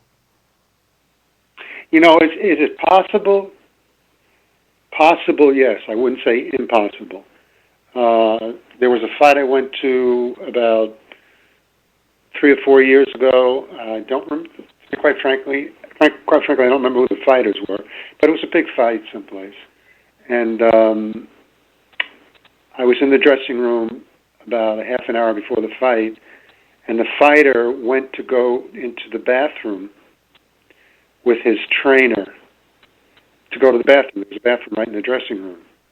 And the inspector said, "Where are you going?" And he said, "I'm going to the bathroom." He said, "Well, if you're going to the bathroom, I'm going in there with you." The sole purpose was he saw the trainer going in with him to the bathroom. And his fear was, I asked him, why were you going to go into the bathroom with the fighter? Because I don't want him fooling with the gloves. So, did someone try it 3 or 4 years ago? Yeah. Did he get away with it? No. What was he going to do? I don't know. All right. Wait, Ness. So is it? Go ahead, I have a Enrique. question. I've seen gloves tied up in advance, which is you're not allowed to do. Try to shift the gloves. These are all years ago, guys. They tie them in a certain way. We seen Kovalev punching the wall, right? Wasn't Kovalev punching the wall in one fight right before the fight? People didn't even say anything. But go ahead, Enrique. Yeah, I think we're being more and more careful than we used to be. The boxing has come a long way. I think we still have a long way to go, particularly with boxer safety in terms of anti-doping tests, consistency of anti-doping tests, with weigh-ins. There's such a need for a universal meeting of the powerful people in boxing, commissions, promoters, sanctioning bodies, in some kind of neutral territory where everybody sits down and says, look, these are our problems. We've got different solutions to the problems. This state has this solution. This country has this solution. Until we get uniformity of solutions, one state says you have a 30-day weigh-in, and then a 7-day weigh-in, and then a day before weigh-in. Even when the time of the weigh-in the day before the fight, that becomes an issue. There's all kinds of different medical opinions about this. Is it better to put your weight back on quickly, or not, or not put it back quickly? There's all kinds of theories. How soon should you rehydrate, and how much are you allowed to rehydrate? But boxing, the whole safety issue in boxing, needs a worldwide somehow convention, because right now it's a mishmash. You have states with one rules. You have some sanctioning bodies have instituted some good rules. Some have stick to the rules of that particular commission. There's no uniformity in boxing, and in the safety aspect of it, which includes gloves. Okay. Sorry for pontificating, but that's awesome. Ladies and gentlemen, we're listening to President Ed Levine of the IBO. Enrique Church right here. I have a question. Yesterday we spoke about anti-doping and testing, and you mentioned anti-doping and solution, and we were talking about what it costs, speculating at least. What does it cost to get a VADA test? Is it really $30,000 to test fighters during a fight voluntarily? No, I've never heard that number.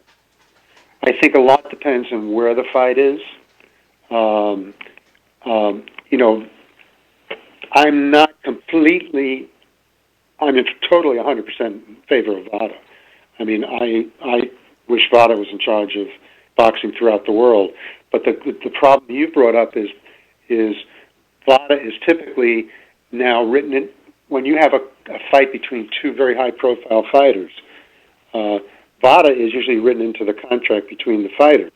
So both camps want VADA inspections, and the fights that generate the most money can absolutely, the majority of them, VADA is involved. and they want the testing done at random without the fighters knowing when. But now, where do you draw the line? Do you draw the line at only in world titles, or do you say it has to go to all the other nonsensical titles? Forget just world titles. Or does it go to, what about fights that are, no titles are on the line? So how far do you take drug testing? Right now it's basically only for world title fights. So Ed, I gotta interrupt. I gotta interrupt because you making me.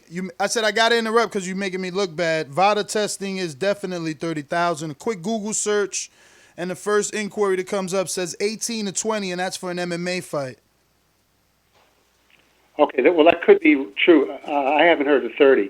When I've been involved, again, I'm not ordering the VADA testing. The VADA testing is ordered by the promoter. So, but in talking to Margaret Goodman a few times about this, I heard much lesser numbers for world title fights in places like Germany, or where access is easy, where they have VADA testing capabilities that are not difficult. So it could be negotiated depending on the fight and the distance. That sounds good. All right. I mean, look, the point is trying to find out a solution to make it universal rather than just for the big fight. Absolutely. See, I know that some of our promoters, when you have two flyweights fighting and their purses are $3,000 or $5,000 each, and you mention that you want VADA testing, at some point they say we can't go with VADA. We have to go with our local testing. Which is sad because in those weight classes, those dudes throw 1,000 punches. Anyone ever stop to wonder why? Yeah. So, it's boxing has a long way to go on the safety and on the weigh-in and on testing. Some of the testing, USADA came under attack.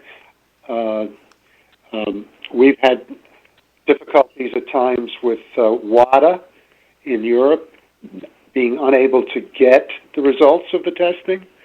Or if we get the results and send them to a commission, the commission doesn't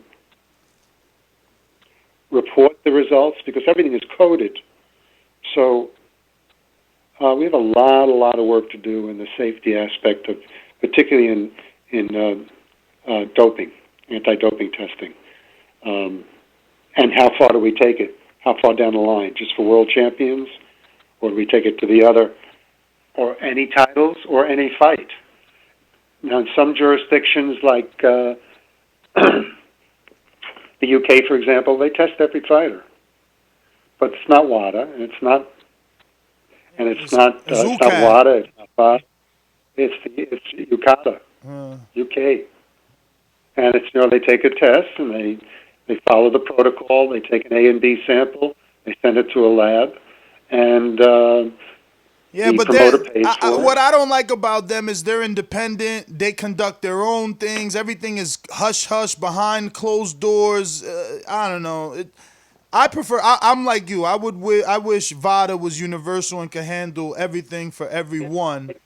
But obviously, because of time, we got to move along. I got a few more questions from the people, so we're going to go to what looks like Carlito in the UK says, if you haven't done so already, can you let us know the positive things that IBO is doing for boxing outside of the ring?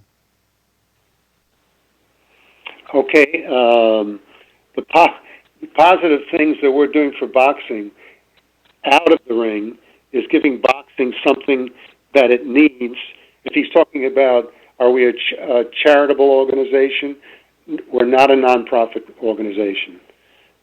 However, we do a lot of things that we do quietly. We send things to gyms. We send equipment to gyms. We send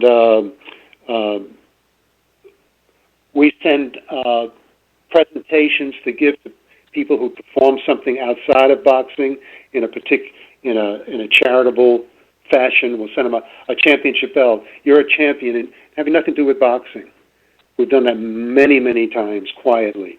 But what we do for boxing, which is our goal and always has been our goal, is we bring things to the sport that are just not there with some of the other sanctioning bodies. Which is, listen, you gave me the pulpit. Here it goes. It's called integrity, transparency, honesty, accountability, reliability. All those words. That's what we're about. No one ever caught us saying anything that was untrue. We've never been sued. Think about that. We've been in business as a sanctioning body for 2 decades since I got involved with the IBO. Not one lawsuit. Why do you think not? Absolutely. It's called, I always wanted to do, I never have done, is for somebody like yourself, that you'll say what you feel. You're going slightly in and out. Are you on a Bluetooth or just moving the telephone? Because you're going in and out. No, I'm on my office phone, actually. Okay. Maybe the cable has a short. Yeah, I'm on speakerphone.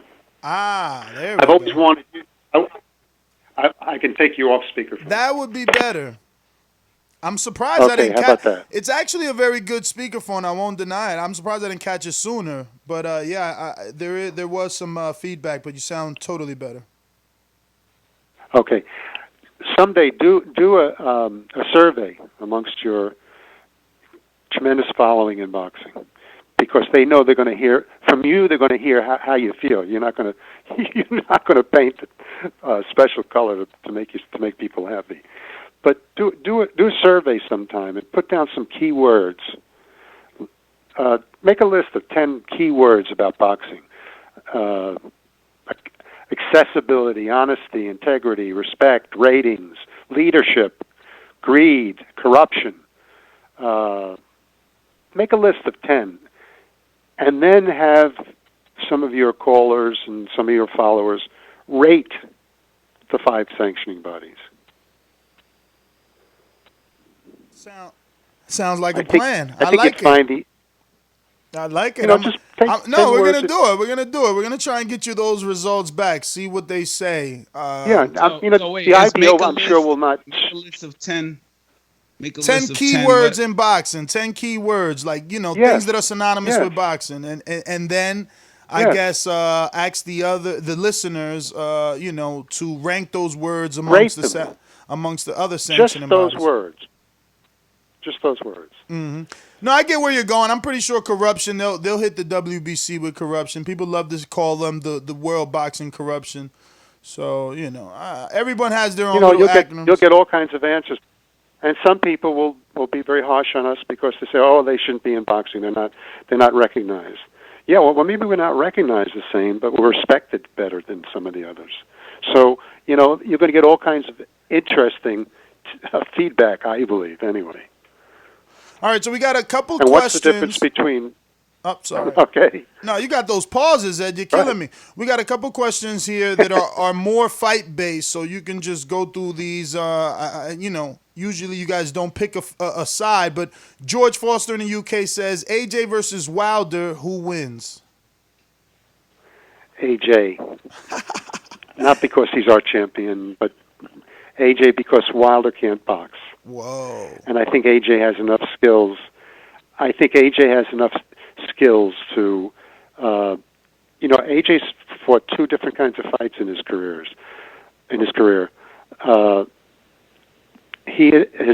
Some of his recent fights, he's learned to fight just the way he has to take that fight to win.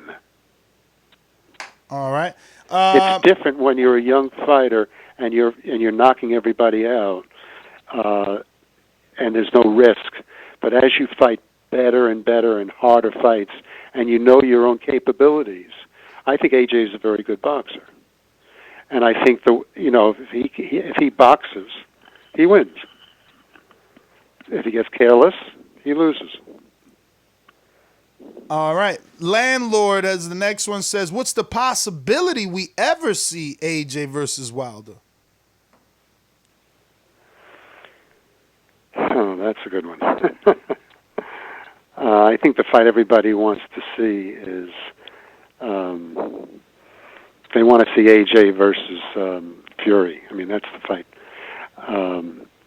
But I think that AJ versus Wilder is, again, you have the promotional interest, you have the different broadcasters involved. I can't answer it. All right. I think it has to happen, but I can't answer that one. Next one is from Atlanta Intrigue. Keith One-Time Thurman versus Terence Bud Crawford. If the fight happens, who do you favor and why? Crawford versus who? Keith One-Time Thurman. Oh, Keith Thurman. Crawford. All right. I think Crawford has more skills. All right. Great fight. Yes, it is. Next one is from J-Mac in the New Orleans. Says Terence Bud Crawford versus Errol Spence Jr. Who do you got and why? These are tough ones.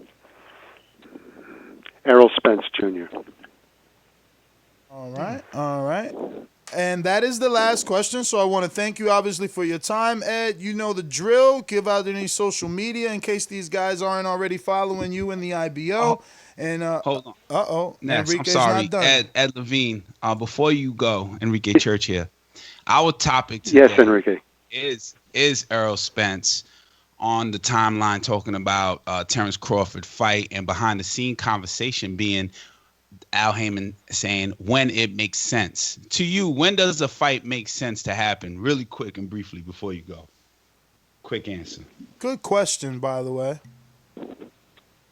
Yeah, that's a great question. I think it makes sense. You know, when you have two superstars like that, I mean, really superstars, you got two of the top 5 fighters in the world. You don't want, from a business standpoint, and Al Haymon is a businessman. All the top guys are great businessmen. Somebody's going to lose that fight. And the one who loses that fight goes to a different level immediately. So you don't want to risk that until you have to. So when does it take place? When the risk is when you have no choice and you have to make it happen because the demand is so there that you've run out of answers.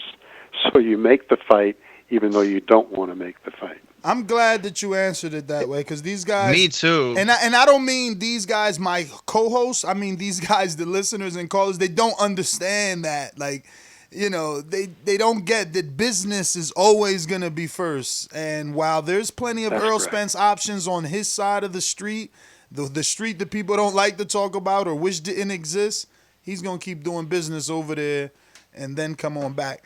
But the actual quote from the topic of the show out of Errol Spence's mouth is, Gamboa hurt him.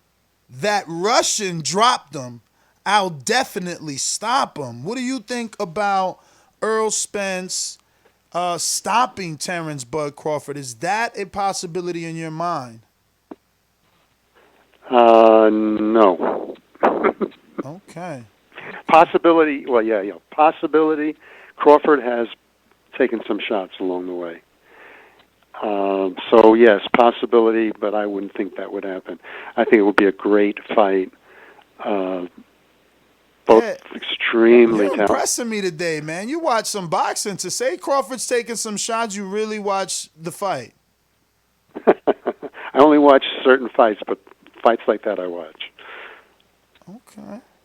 Well, Ed, man, give out your guys, social media. It's always great. It's always great talking to you because you guys know your boxing, and I like the fact that you ask whatever you think you want answers for, you ask, and without bias. So I appreciate that. Well, we appreciate your time as always, man. If you want, give out that social media. If not, we want to thank you once again. Okay.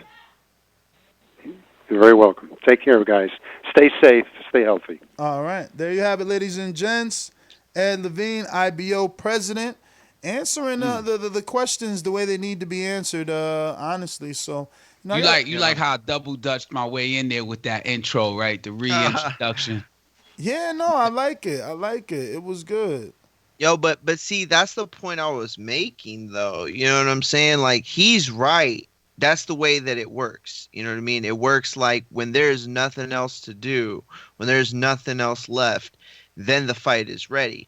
That's my problem, is that I don't think that that's always when the fight is ready, or should be thought of as when the fight is ready. I think that while Spence and Crawford, it could be bigger, and we don't necessarily need it right now. It doesn't have to happen right now. It's windows closing pretty quickly in terms of when it's at its peak, I guess. And so I don't want to wait 3 years for this fight. And I don't that's think how I it'll feel take sometimes. 3 years, because what will be left after if he was to fight Danny Garcia and let's say he won, right? Then what will be left? Let's say then he fights Manny Pacquiao and then wins. Then what will be left? So that's like 2 years right there. Not even. I mean, yeah, not 2 it's years. 2021, man. End of That's 2021. End of 2021. I hope. And that's a loose projection, guys, because the truth is, you know, we don't know when boxing's coming back. We just don't know. So then let's talk it in terms of fights. How many fights until we see them both fight each other? Dude, you heard Ed. No, you heard Ed. What? Well, I mean, maybe you're right on the two. Enrique, because obviously I'm using what's left, but but what about Terence Crawford? Like, who's in line for him to say, okay, what's left? Like, I can't matchmake a Terence Crawford fight. You might, because you're more hardcore. I don't know a marquee name that's not. No, we can't think Crawford, because we know Crawford wants to fight now. That's obvious. He wants to fight now. But he also, like Spence, wants the Pacquiao fight first. And both of those men are really not moving until Pacquiao moves. Pacquiao is still that guy in the division. Like, everybody's still waiting on him. Just like if Floyd was there, they waiting for him to pick. Floyd. So we got to see who Pacquiao is picking. Is he picking Khan? Is he picking Mikey? Or is he going for Gusto, trying to be strategic and get Earl right out the car crash? Let me ask you a question. Let me ask y'all both a question, okay? And I'm talking just like in generalities here. Do you think that sometimes the heat gets between Crawford and Spence and which one's holding it up sometimes gets placed on Spence's back more because Crawford hasn't fought? Well, yes, in general, yes, it does. But I'm saying for the reason because Crawford hasn't gotten to fight somebody. That people would be okay if they started letting him open up and fighting Thurman and Garcia. Like, do you think that the crowd noise would come down on Spence? Absolutely. So do I. I think people are mad at PBC. So Earl and what? Let me be more specific. And that includes me too. Let me be more specific though. Let me be more specific. I think fight fans are upset at PBC because PBC in their eyes is holding them back from the Crawford Earl fight, right? But Earl, Danny, Crawford all want Manny Pacquiao first. Even Mikey. Let's throw Mikey in there. He wants Manny Pacquiao first. So no one's really holding up anything. People want what they want. We heard enough interviews, and we do enough interviews to know that Al gives them 3 options. You know what I mean? They call Al and say what they want. On that interview, he said it over and over. Me and Al have talked numerous times about that fight. I told Al I want that fight. Al told me that fight's going to happen when the time is right. That means money. It means money. Listen, let's think about it. You know, I ain't going to go down that route. But look, we seen the Wilder Fury, bro. They did it. And money was right. Money was right. Those dudes got paid well. They did great promotion. We could only hope that Crawford and Earl get that level of promotion. But forget all the politics, baby. We here and we got 2 solid interviews from both Crawford and Earl. There was a lot of questions, and I think this interview answered a lot of them in the sense that for those of us that said like, oh, you know, I got to see where he's at, oh, the injury, da-da-da. Well, he is motivated by that. He wants to prove those people wrong or prove to them that he is not lost the step, that his reflexes haven't changed, that he's still the top of the division. So he himself is saying that he is motivated again to the level of the Kell Brook fight, that he's hungry, that the car accident, these are his words. You know, we've done shows. He went back to 5-0. He said, I want to get back to when I was 5-0 before I was a champion. Yo, that sounded like that championship puts pressure. He said he's using the quarantine as a training camp. So he's still working hard in training, and he goes and meets up with Derek, and they do pad work, and he does plenty of stuff in the house. You know, this is a new reinvigorated Errol, right? But I'm going to play devil's advocate. Not that I need to. They'll call in and do that. But, you know, for the sake of the show, Crawford fans are sitting over there saying like, all right, you know, you about to get back into shape. We stay in shape. You know, you just getting motivated. We been hungry. You know what I mean? So, yeah, for Errol fans, they happy to hear they man ain't big time no more. But Bud fans is like, bruh, my dude been like this, you know? Yo, but it don't matter, been or been not, right? Because the fight ain't next week. So he still got time. So that's not a real strong good point. Response. Good point. But I bet you they'll use it. You know, I guess that's what they call a straw man's argument, you know. But look, right. I mean, I still think that it is an argument. You know, I still, like, obviously from a picking standpoint, you want to pick the dude that never left the gym. You want to pick the dude that isn't putting anything negative inside his body. So, I mean, you know what I mean? But then at some point, it comes down to fights. Yo, and I get up all hours of the night, man. I'm really happy that I got the girl that I got because it's hard to deal with me, bro. So I woke up like 3 and obviously started getting to work, posting stuff on Patreon and, you know, excuse me, looking for the stuff for the show. And because it was Earl, I watched that whole hour interview with Ray Flores on PBC, the one we're discussing, the one that is the topic of the show, where Errol Spence goes live on Instagram, and obviously, you know, he says all this juicy stuff. And he mentioned his 3 in order: Pacquiao, Denny, Terence. Not any other order, because money is what's important. And the big fight is what's important. But, you know, 40-something, 50 minutes on that, and I ended up watching the Errol Spence Kell Brook again. Bro, I haven't watched that since it happened. I don't really go back and watch fights unless it's Film Study Tuesday, which is today. We'll be watching Mayweather Castillo. Check us out right here on patreon.com/ThaBoxingVoice. Mayweather Castillo won, by the way. So, yeah, listen, he did a lot of underrated body work. People like to say, oh, he lost the first 6 rounds. Bro, he was putting in so much work to the body. That was investments. And I don't know, man. Body work is underrated. It slows your man down. It started opening up the door for the right hook from the southpaw stance.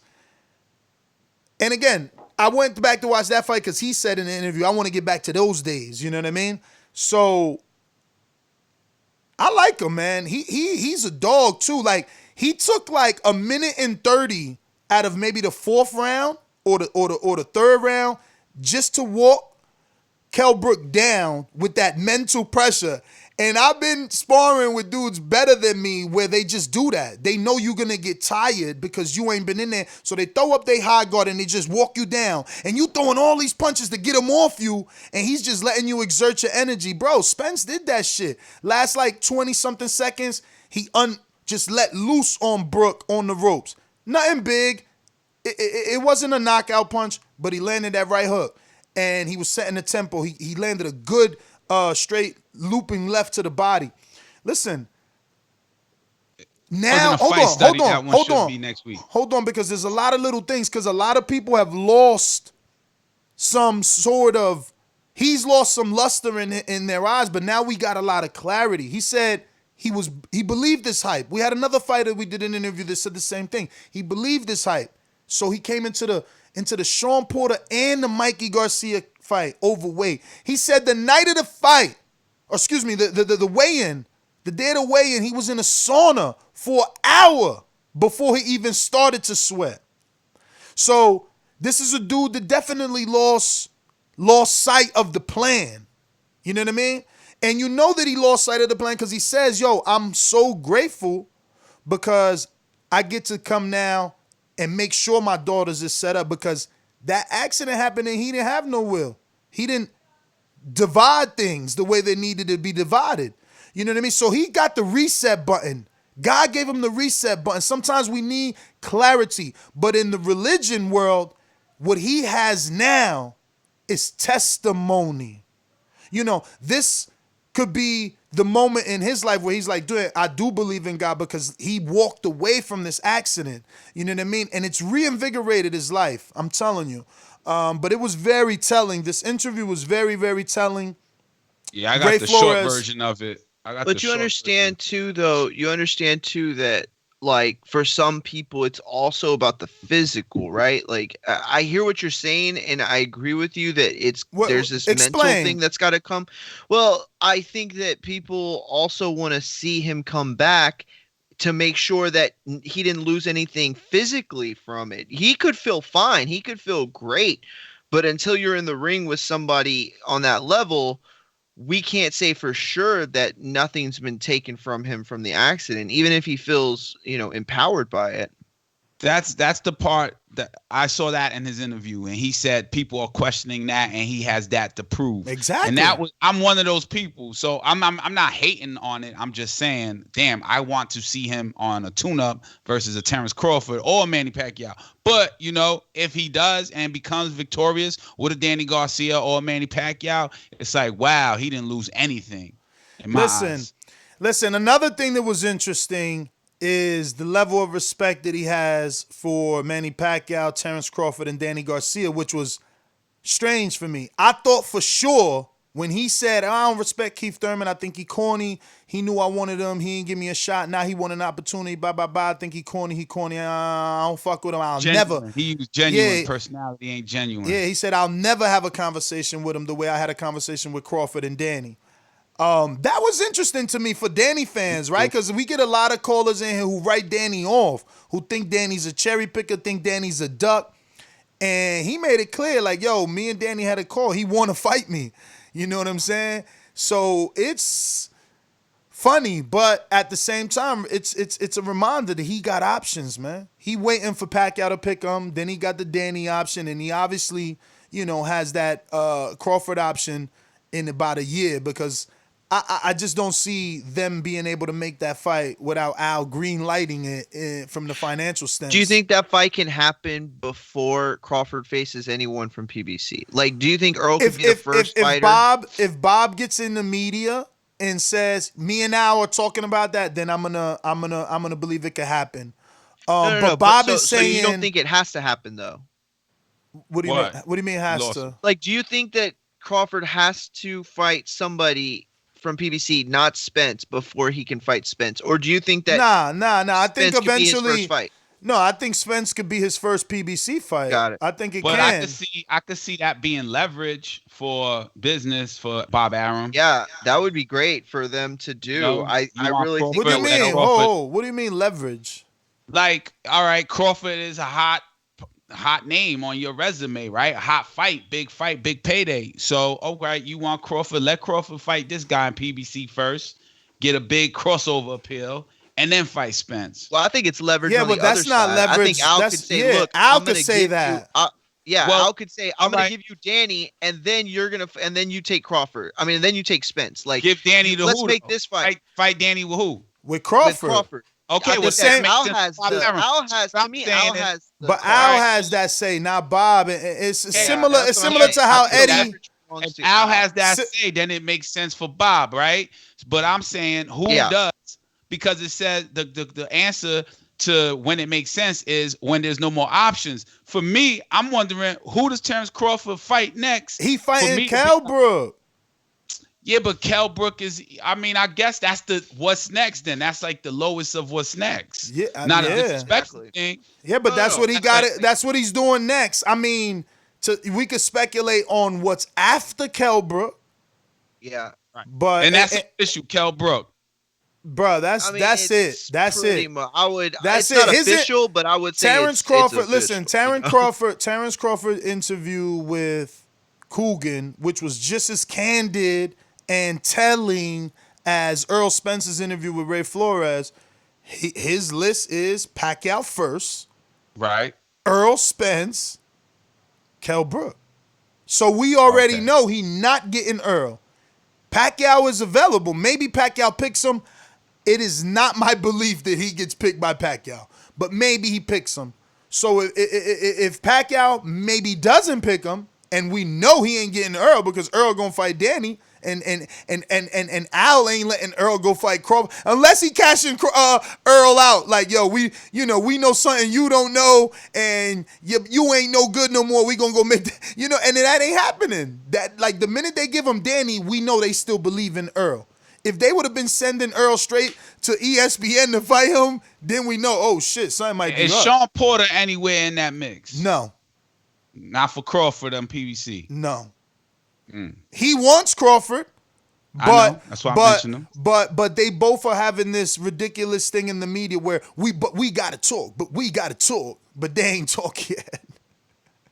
Damn. So, but at least, Earl no. also mentioned Porter. But this got to be highlighted. At least Sean Porter is saying me versus Terence Crawford is a fight in 2020 that we need to see coming right out of COVID-19. At least he's saying that. Yeah, he's saying we got to have a conversation, but he also saying obviously that conversation can end well and we could fight in 2020. He's saying that, not Crawford, but he's saying that at least.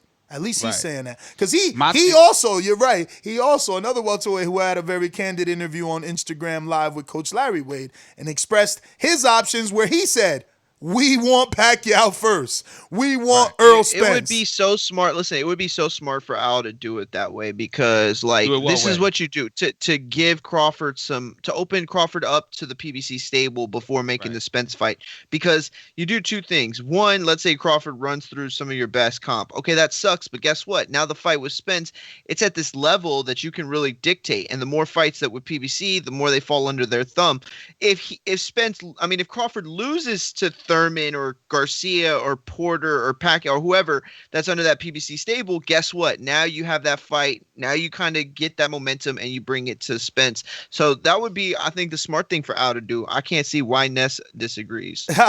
Check out the bad business sense, Enrique. So my man wants you to, and please don't interrupt, he wants you to do business with Bob, with Danny and Crawford and take 50%, and then obviously, Crawford is the favorite, so if he wins, Crawford's profile raises. Al made 50 plus lost a fighter, right?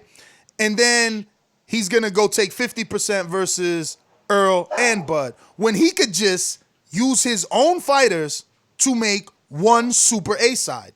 You see how simple that is? Those fighters, instead of helping Bob do his job and promote his fighter, he will just use his own fighters to fight each other, and out of that dust, one super fighter emerges. So if Earl beats everybody, he's the super fighter. If Danny somehow if Danny somehow upsets Earl, right? You know Pacquiao all of a sudden is licking his chops like, we could take flat-footed Danny. You see what I'm saying? So regardless, you getting a super fighter out of that side. Now we're gonna get haters to call in. Super fighter, fuck you talking about? Danny ain't never win a fight. Blah, blah, blah, blah. All this dumb shit that they don't know nothing about mathematics and economics and business. But we talking about a super fighter A side that's definitely gonna be A side. Definitely gonna be the bigger, more popular fighter. You know, all the shit that matters in boxing. Welterweight on top of that. Exactly. All the shit that matters on boxing. You know what I mean? But yeah, man, very telling interviews. You gotta real quick understand that, like, imagine that for a second. If Spence goes for the next 2 years, 3 years, because that's about how long it would take for him. That's how long it would take him to wipe out the stable that Ness is talking about. Year and a half. So you're doing very bad math. If he gets one fight, if he gets listen, if he gets Pacquiao, Thurman. No. See, you're trying to be. Why are you being gullible right now? Like this is I'm saying you said beat everybody. All of a sudden, he's lost his boxing knowledge, and Earl, who's already come out yesterday. Everybody, I'm sorry, Papa. Earl already said yesterday, I'm not giving Keith a shot. I know, but that's okay. But I'm not basing it off of what he said. I'm basing it off of what you said. I'm arguing your point. I'm not arguing his point. He don't need to fight Keith. The people that he's gonna fight, why I said it was only a year and a half, is 3 names. If Pacquiao picks him, it's Pacquiao. If not, he's fighting Danny end of this year. Then 2 fights next year, which again are either Pacquiao and Crawford. So why not feed Spence's? So where's the business in feeding Spence's leftovers to Crawford? Leftovers like who?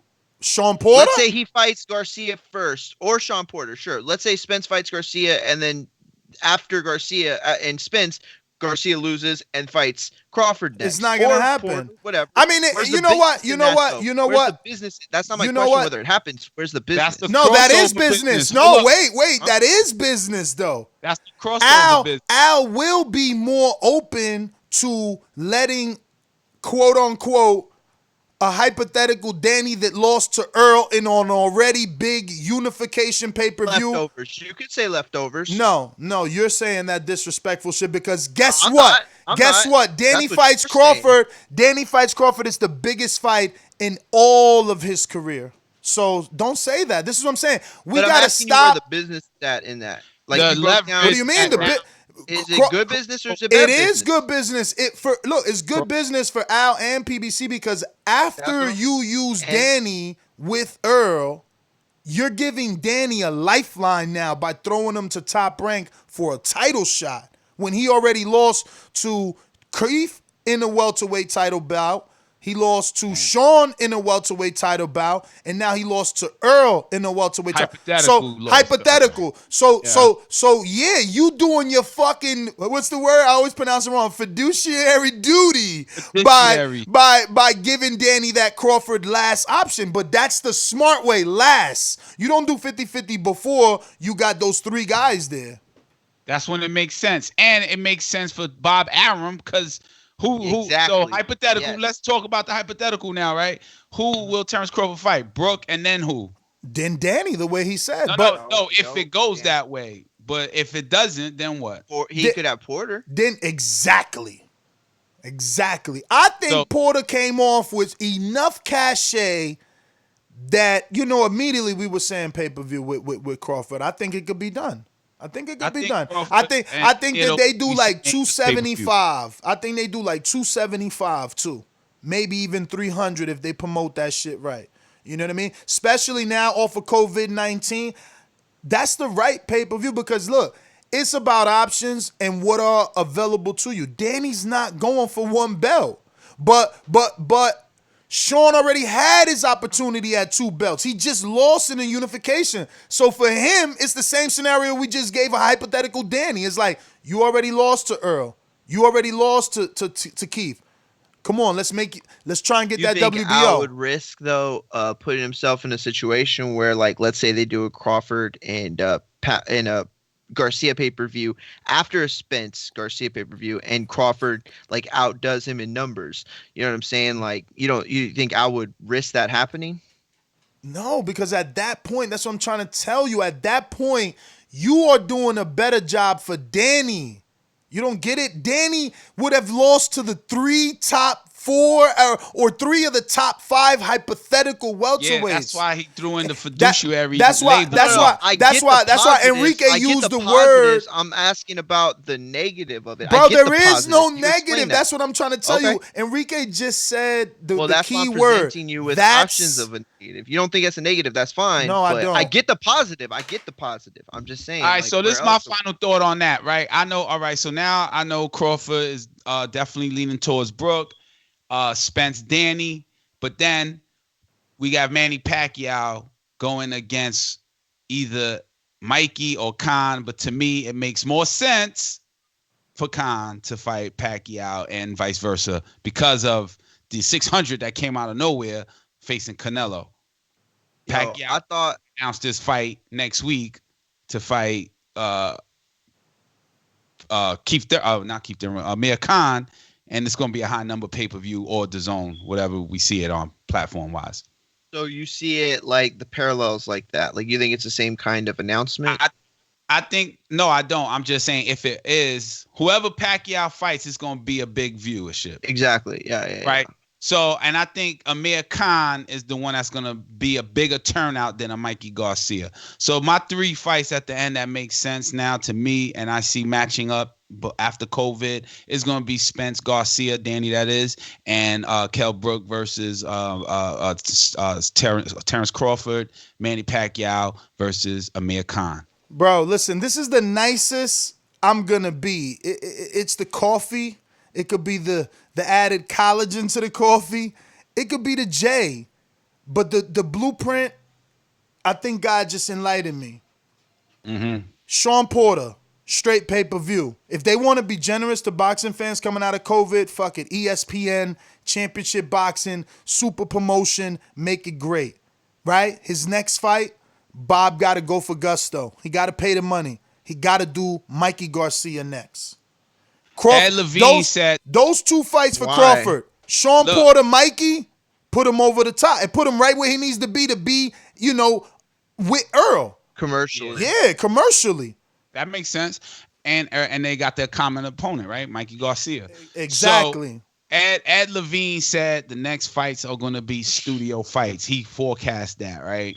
So, or predicted. So what does that mean? That means pay-per-view?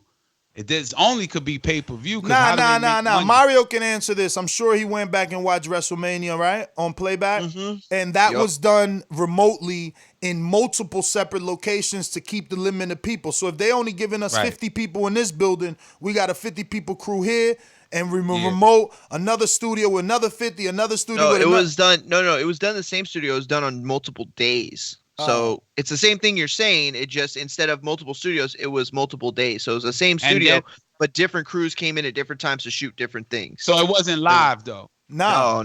It was recorded a week in advance. Boxing needs to be live because then the corruption kicks in. You know what I'm saying? That was edited. But what I'm saying is WrestleMania sold, though. It's sold. And all we talking is business. People are home. Yeah, it was actually kind of dope, too. They have fans and people are home. Exactly. And boxing got fans and people are home. But WrestleMania is usually in a big ass venue. It's never a small Madison Square Garden venue.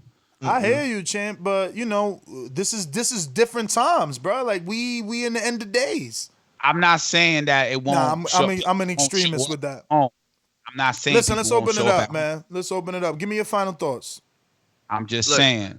I know people will show up at home. I'm not saying that they won't, but I am saying that it has to be live. It can't be previously recorded on June 9th when no one will witness it. And all I'm gonna say is that whether or not it's a negative, it's still a risk to put Crawford in a position where he could outdo Spence in numbers, pay-per-view buys, whatever. And then you have Crawford and Bob Arum being able to come to the table and say, well, look, we did this with the same people he did. We're the A side, and it complicates things. So that is one thing that could be a negative. But generally, I agree with the point that you made.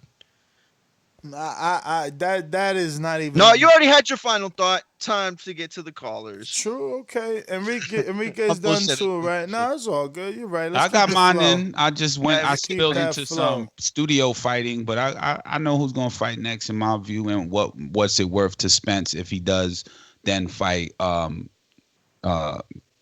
Brook. All right.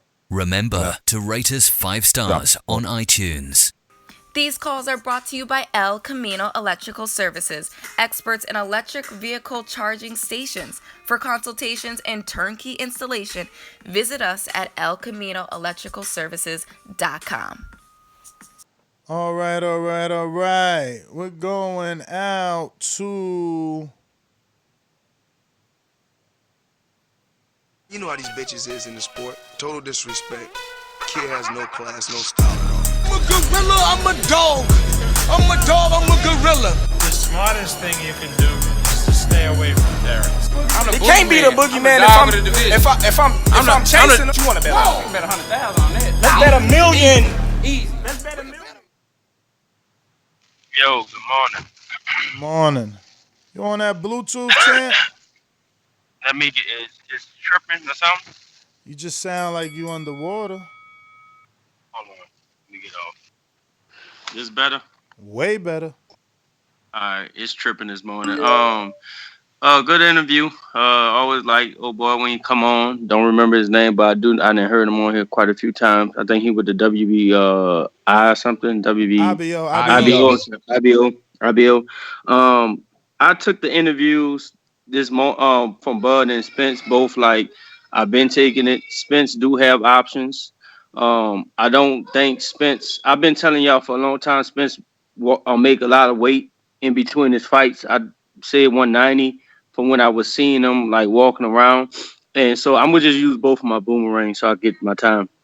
I always thought that him making that much weight and walking around, plus with some of the bad habits that got exposed with what he do in between fight, doesn't keep him at 147 long. And then with the interview when he's saying it took him an hour to sweat in the sauna suit, sitting in the sauna suit in the sauna room, that's a problem. That's letting me know that he ain't gonna be able to keep draining his body down or keep sacrificing his body to get down.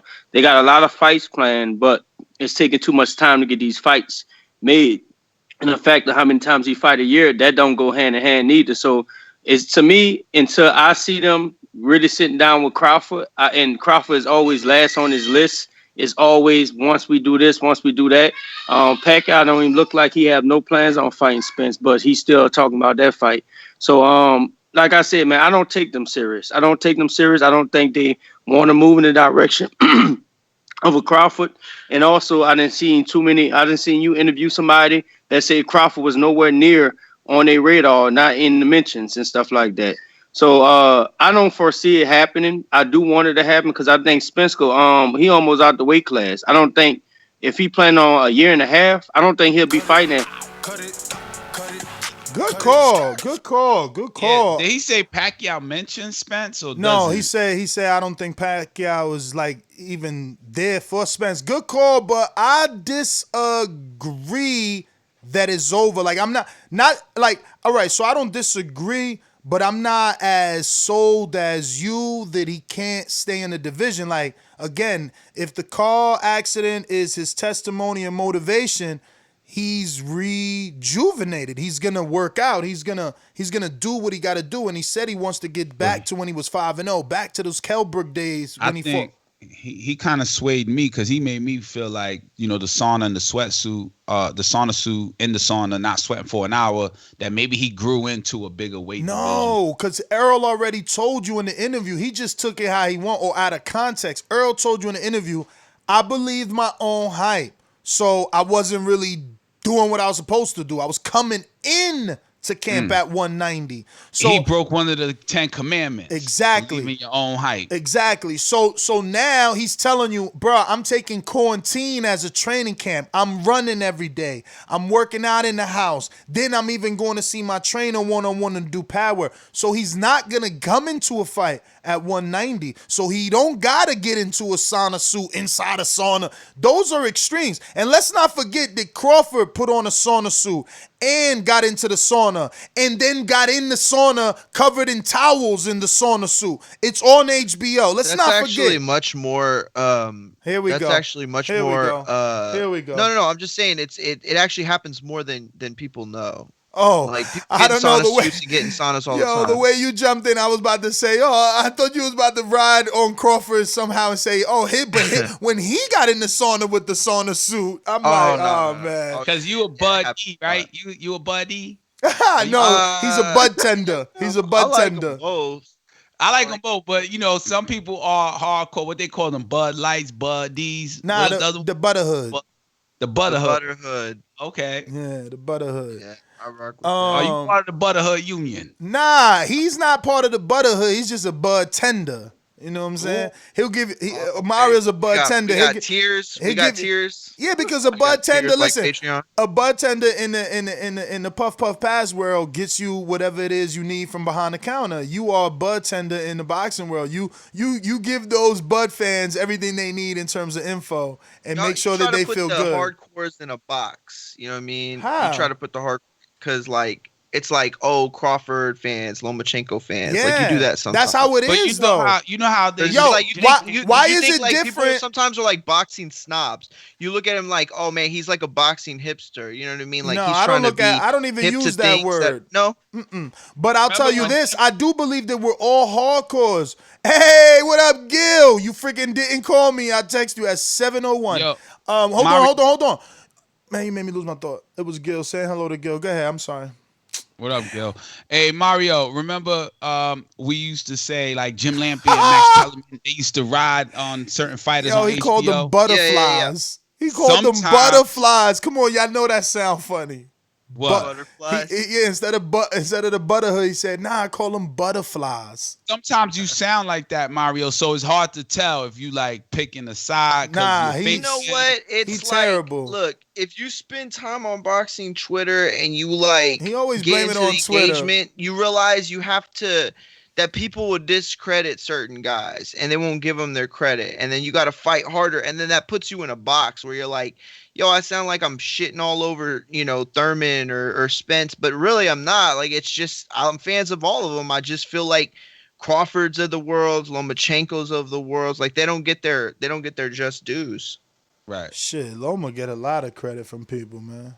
Well, now he does, but when I was on the show, people were like, yo, he's trash. He lost to Solito. I mean, you caught it. That's early in, bro. Like you. Oh, I know. My man tried to come into the world and swinging the metaphorical, big dogness, and it didn't work out. So people, you know how it is, bro. People are. Earl said it. He said it. People are cruel. He said it last night on that interview. Yeah. Baltimore, Boomerang, Troy, what up? Morning, good afternoon, whatever it is. Truth is, you could say that both these men are I'm going to use the Boomerang so I get my time. I mean, because first it was like Crawford had to move to welterweight, he did. Then he had to get a belt, he did. Then it was a whole across the street thing. Then is the thing where Crawford had opportunity to fight Porter coming off the Spence fight, which he should have taken that fight and looked good against Porter, and maybe that would have helped move things along. But I really don't see any fights with PBC fighters happening with Spence, and I think he just should fight whoever wants to fight him and move on, because eventually he's going to move up to 154, because there's nothing, I mean, he walks around at 170 plus just like Errol does, so he has to move up. And if these cats ain't fighting him, move up to 154, see if he gets some fights up there. Because the whole purpose of PBC was to make fights, right? And they don't seem to be accomplishing that. Deontay Wilder, Joshua, never going to happen because there's no value in it anymore. Crawford, Spence, that's not going to happen because Earl is damaged goods now. It could have happened at any time. Everybody talks about the money, but the whole purpose of boxing is once you get that big fight and you win, that's when you can do anything you want and you get the money. It's not vice versa, that you get the money first and then get the big fight. No, you get the big fight, which leads you to the money. A la Floyd when he fought Oscar. You understand me? That was a big fight. He took cuts. He took a lot of cuts in that fight. He won. He started calling himself Money Mayweather. Then he started making money. People are backwards nowadays. They chasing money instead of trying to get that big fight, which would establish you, which is the key word here. You have to get established and then make money. I said it before. If you're constantly chasing a bag, you're going to have to fill that bag every time it runs out. That makes no damn sense to me at all. But that's it. I got nothing else to say. Yeah, man. I'm pretty sure he's wrong on that. I'm looking it up now. Pretty sure Floyd fought Gotti first on pay-per-view. That's the reason he got the attention of Oscar. He actually did a few pay-per-views before he got the attention of Oscar. It's like I thought, he definitely fought Gotti first. It's like I on thought, pay-per-view. and he also fought Baldemir and Unified, Yeah, or became Undisputed or some shit like that. Like, I swear, I hate when this dude calls in and doesn't know anything. Like, he needs to listen to the show. Zab Judah. He fought mad people before he fought Oscar. You know what I mean? So. You know, talking about chase the bag. Meanwhile, he's getting the bag. Meanwhile, he got the bag for Judah. He got the bag for Judah. He got the bag for Gotti. Remember, that Gotti fight was big. That's an epic rant on that Kenny Bellis ESPN show. You know what I mean? I'm an A-class fighter. He's a C-class fighter. Man, crazy as hell. That shit still ringing bells. You know what? I'm not even going to get into it. It's all right. Go ahead. I'm not gonna say it because it's gonna turn into what? Crazy. Wait, I don't know. I don't think that we're making the same point, and I think what you're taking away from Troy is something different. Okay. Are you saying that Mayweather in those other fights did what economically? He didn't take any cut on those fights. He took a cut on the Oscar fight, like I tell all guys to do for your biggest fight and your biggest, you know what I mean? Okay. If that's all you're saying, then fine. I'm the guy that was okay with Wilder signing the flat fee because I believed in his skill. I thought he was going to beat AJ. So Gotti was the A side. I was cool. Gotti was the A side, and he understood it. He understood it, but what he do? He became A side. He became A side. Cool. You know what I mean? But he did pay-per-views. That's what I'm saying. It's no different than Crawford. Look, Mayweather did pay-per-views before he got the De La Hoya fight. Crawford did pay-per-views. You just need the right pay-per-view. Arturo Gotti was the right pay-per-view. Then, Zab just, he was the right. You know how Zab was Broner back then. You know what I mean? But not to that extent, because Zab had, maybe not. All right, whatever. I mean, no, you could be right too. I don't think Broner was a little more like. Yeah, he was a little more out. Yeah, he was a little more out there. Zab was more like street. Yeah, he was more like street cool. Broner is like street cool, but he play a lot of games. Like he's like still in high school doing like class clown shit. Cafeteria shit. Yeah. Doing spitballs behind your head in class. Knocking your tray down and shit. Tripping folks and shit. Yo, throwing your fucking patty across the pulling the fire across alarm, the cafeteria. Bro. Oh damn! Let me go out to New Orleans. Actually, I would Trey in the Bay Boomerang. What up? Morning. Shit. Hey, so Mario, now we give a fuck about billionaires, man. You actually care that HBO ain't in the game no more? I mean, the motherfuckers still rich and not giving a fuck about you, bro.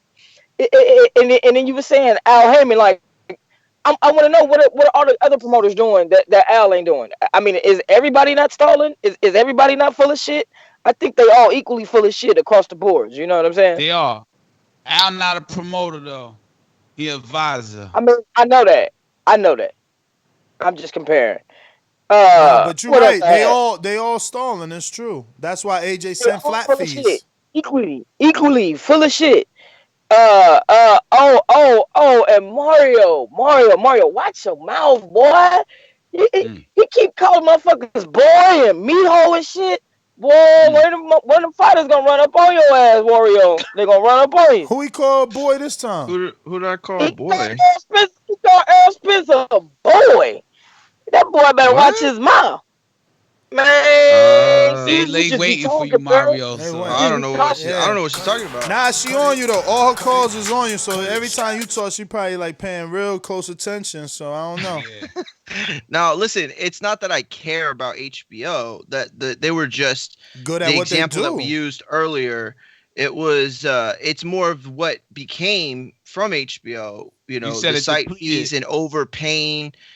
For fights, that's the point I'm trying to make. That happens to everybody. That's happening at Showtime right now. I just happened to say HBO because they went out of business, but it's all of them. Real quick, I don't think you could use overpaying for fighters, for fights actually in the fight game. Because no, not overpaying the fighters, overpaying promoters and overpaying for events like. Where does that other money But go? how I'm does not it saying become that the a fighters pain? are I'm underpaid. lost in this First and conversation. foremost. What is where are we at with this conversation? What Because is we this? were talking about, man, you know what? I don't even remember what the original Nah, point was. he All said right, let me get to something some about. callers then. He said something along the line. Hold on, let me get it in. He said something along the line like HBO went out of business and for boxing, and I was like, well, that was because of Game of Thrones. They was putting millions in Game of Thrones, and that made their boxing budget even smaller and smaller. So now they're like, oh, we're not paying for that fight, and that's where that shit went away. Well, what it really was they got smarter. Years and years of ratings going down the drain, a huge chunk of loss from their fighters stable when Golden Boy and Al Haymon and Richard Schaefer all split. That's where everything stems from. That's what happened, but ratings didn't drop. But when you compare the 80s and 90s into the 2000s, the ratings definitely. I don't know. You're gonna have to Google something and give us an article instead of just throwing out loose statements because I don't remember. I don't remember Golden Boy. I don't remember HBO doing 2 million views. The fuck? When is HBO doing 2 million views? In the 80s, they did 2 million. I didn't say they did. All right, then. So how is their ratings drop if they have always been consistent million? Because go back to the last 2 years. You said 80s. You said that the ratings have dropped significantly from the 80s. At the end of HBO's tenure, the ratings were dropping. The fights were awful. Kovalev and Gennady was still doing 1 million plus. Google it.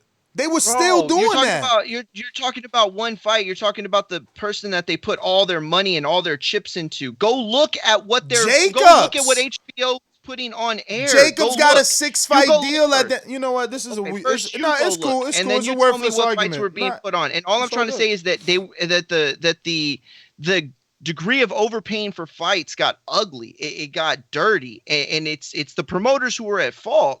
But it still led to this collapse that we have of shitty fights that we've gotten. I mean, look, the Friday Night Fights took a hit. Showbox took a hit. All these fights that we saw, all these promoters and networks, like it just got worse. It got worse and worse. And you're not going to tell me that over the past 6 years you're just being that you didn't vague. see a decline. You're being vague. In what got worse? Promotions. What got worse? You're being too vague. Showbox got worse. So wait a minute, because you're just talking a lot, bro. Oh man, you got to slow down because you're just talking a lot. Because now you went from HBO to now Showbox. So are you saying boxing took a hit universally, or are you saying that's what I'm saying? But your original argument was that in the 80s, since the 80s, HBO has declined in their fucking numbers. Now you're adding ESPN. Now you're adding Showbox. It's like, bro, which one is it?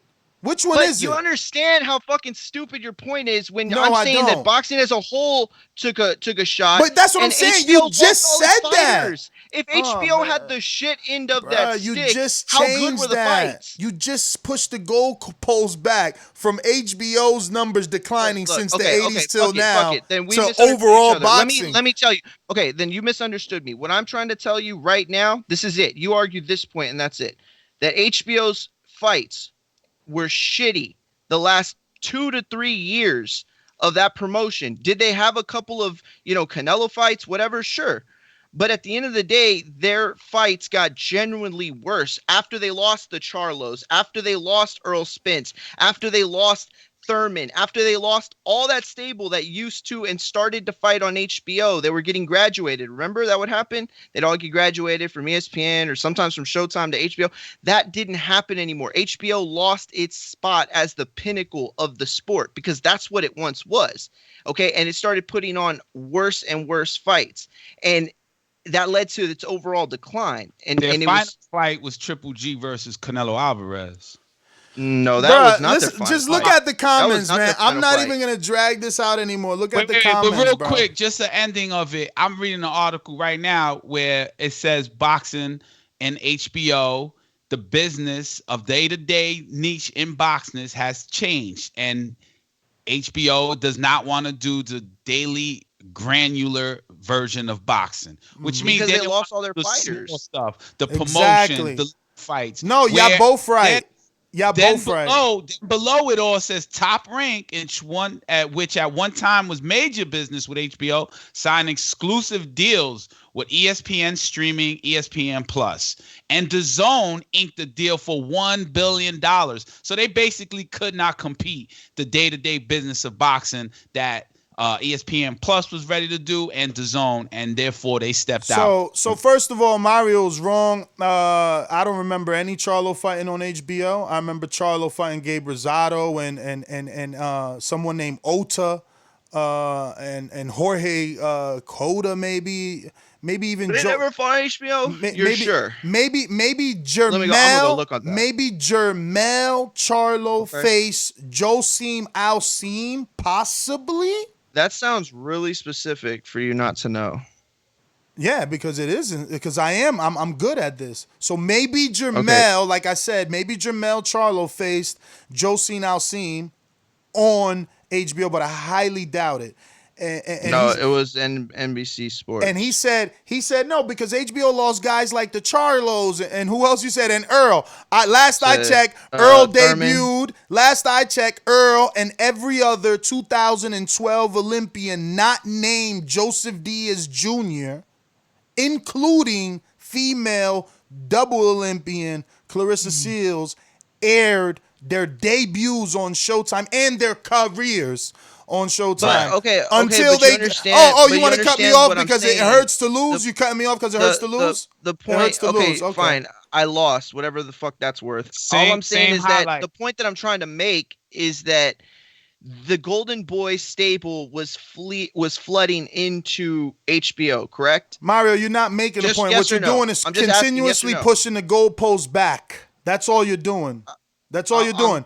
You lost the ratings argument, so now you're trying to say that HBO was failing because Al left, and that is true. We don't got an argument there. If you want to go down that route, you are absolutely right. HBO pulled the plug on their budget once they seen that Al Haymon took all their fighters, but it was their fault.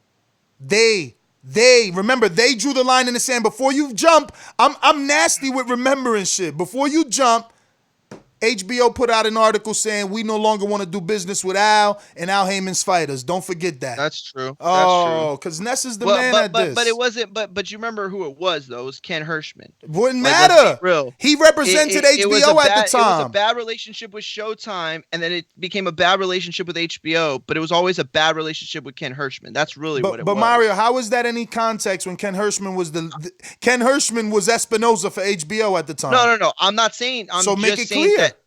I'm not saying you're wrong. Like, fuck, you think that everybody's attacking you. All I'm saying is, dog, I'm a middle child. The point was Ken Hirschman was the I guess the overall problem in those scenarios, because the problem was with Showtime. Then Showtime started getting the fights when Ken Hirschman left, and so was HBO. But you're right, he put out that statement. It was fucking stupid. But at the end of the day, the model broke. That's the whole point I'm trying to make. Al Haymon broke the modle, for better or for worse. That's not my point. All that is cool, Mario, but you just keep pushing the goalposts back. Go ahead. When Mario brought this up earlier, I was saying it was Game of Thrones that took all the money. And I have a quote right here that Bob Arum said, HBO doesn't belong in boxing, neither does Showtime. Their competition, their entertainment network. Their competition, and that is Netflix. Their competition is Netflix, which means now that DAZN and ESPN Plus and Fox Sports and PBC made deals with them, they're not putting money into freaking boxing like they wanted to once upon a time. Absolutely right. Listen, HBO's budget. Bro, if you keep Googling, if you Google, let's say 2008, Google HBO's but matter of fact, look for when Floyd was still fighting on HBO and Google what their budget was back then. You know what I mean? To what it is now. That's why when Showtime got $60 million last year, we was like, well, they had no reason to invest in the sport anymore. You know what I'm saying? Like, what reasons they had? Bro, but that's what happens when you. That's what happens when you cut your own foot. You can't walk. You can't walk. Don't come out again. Don't come out and publicly.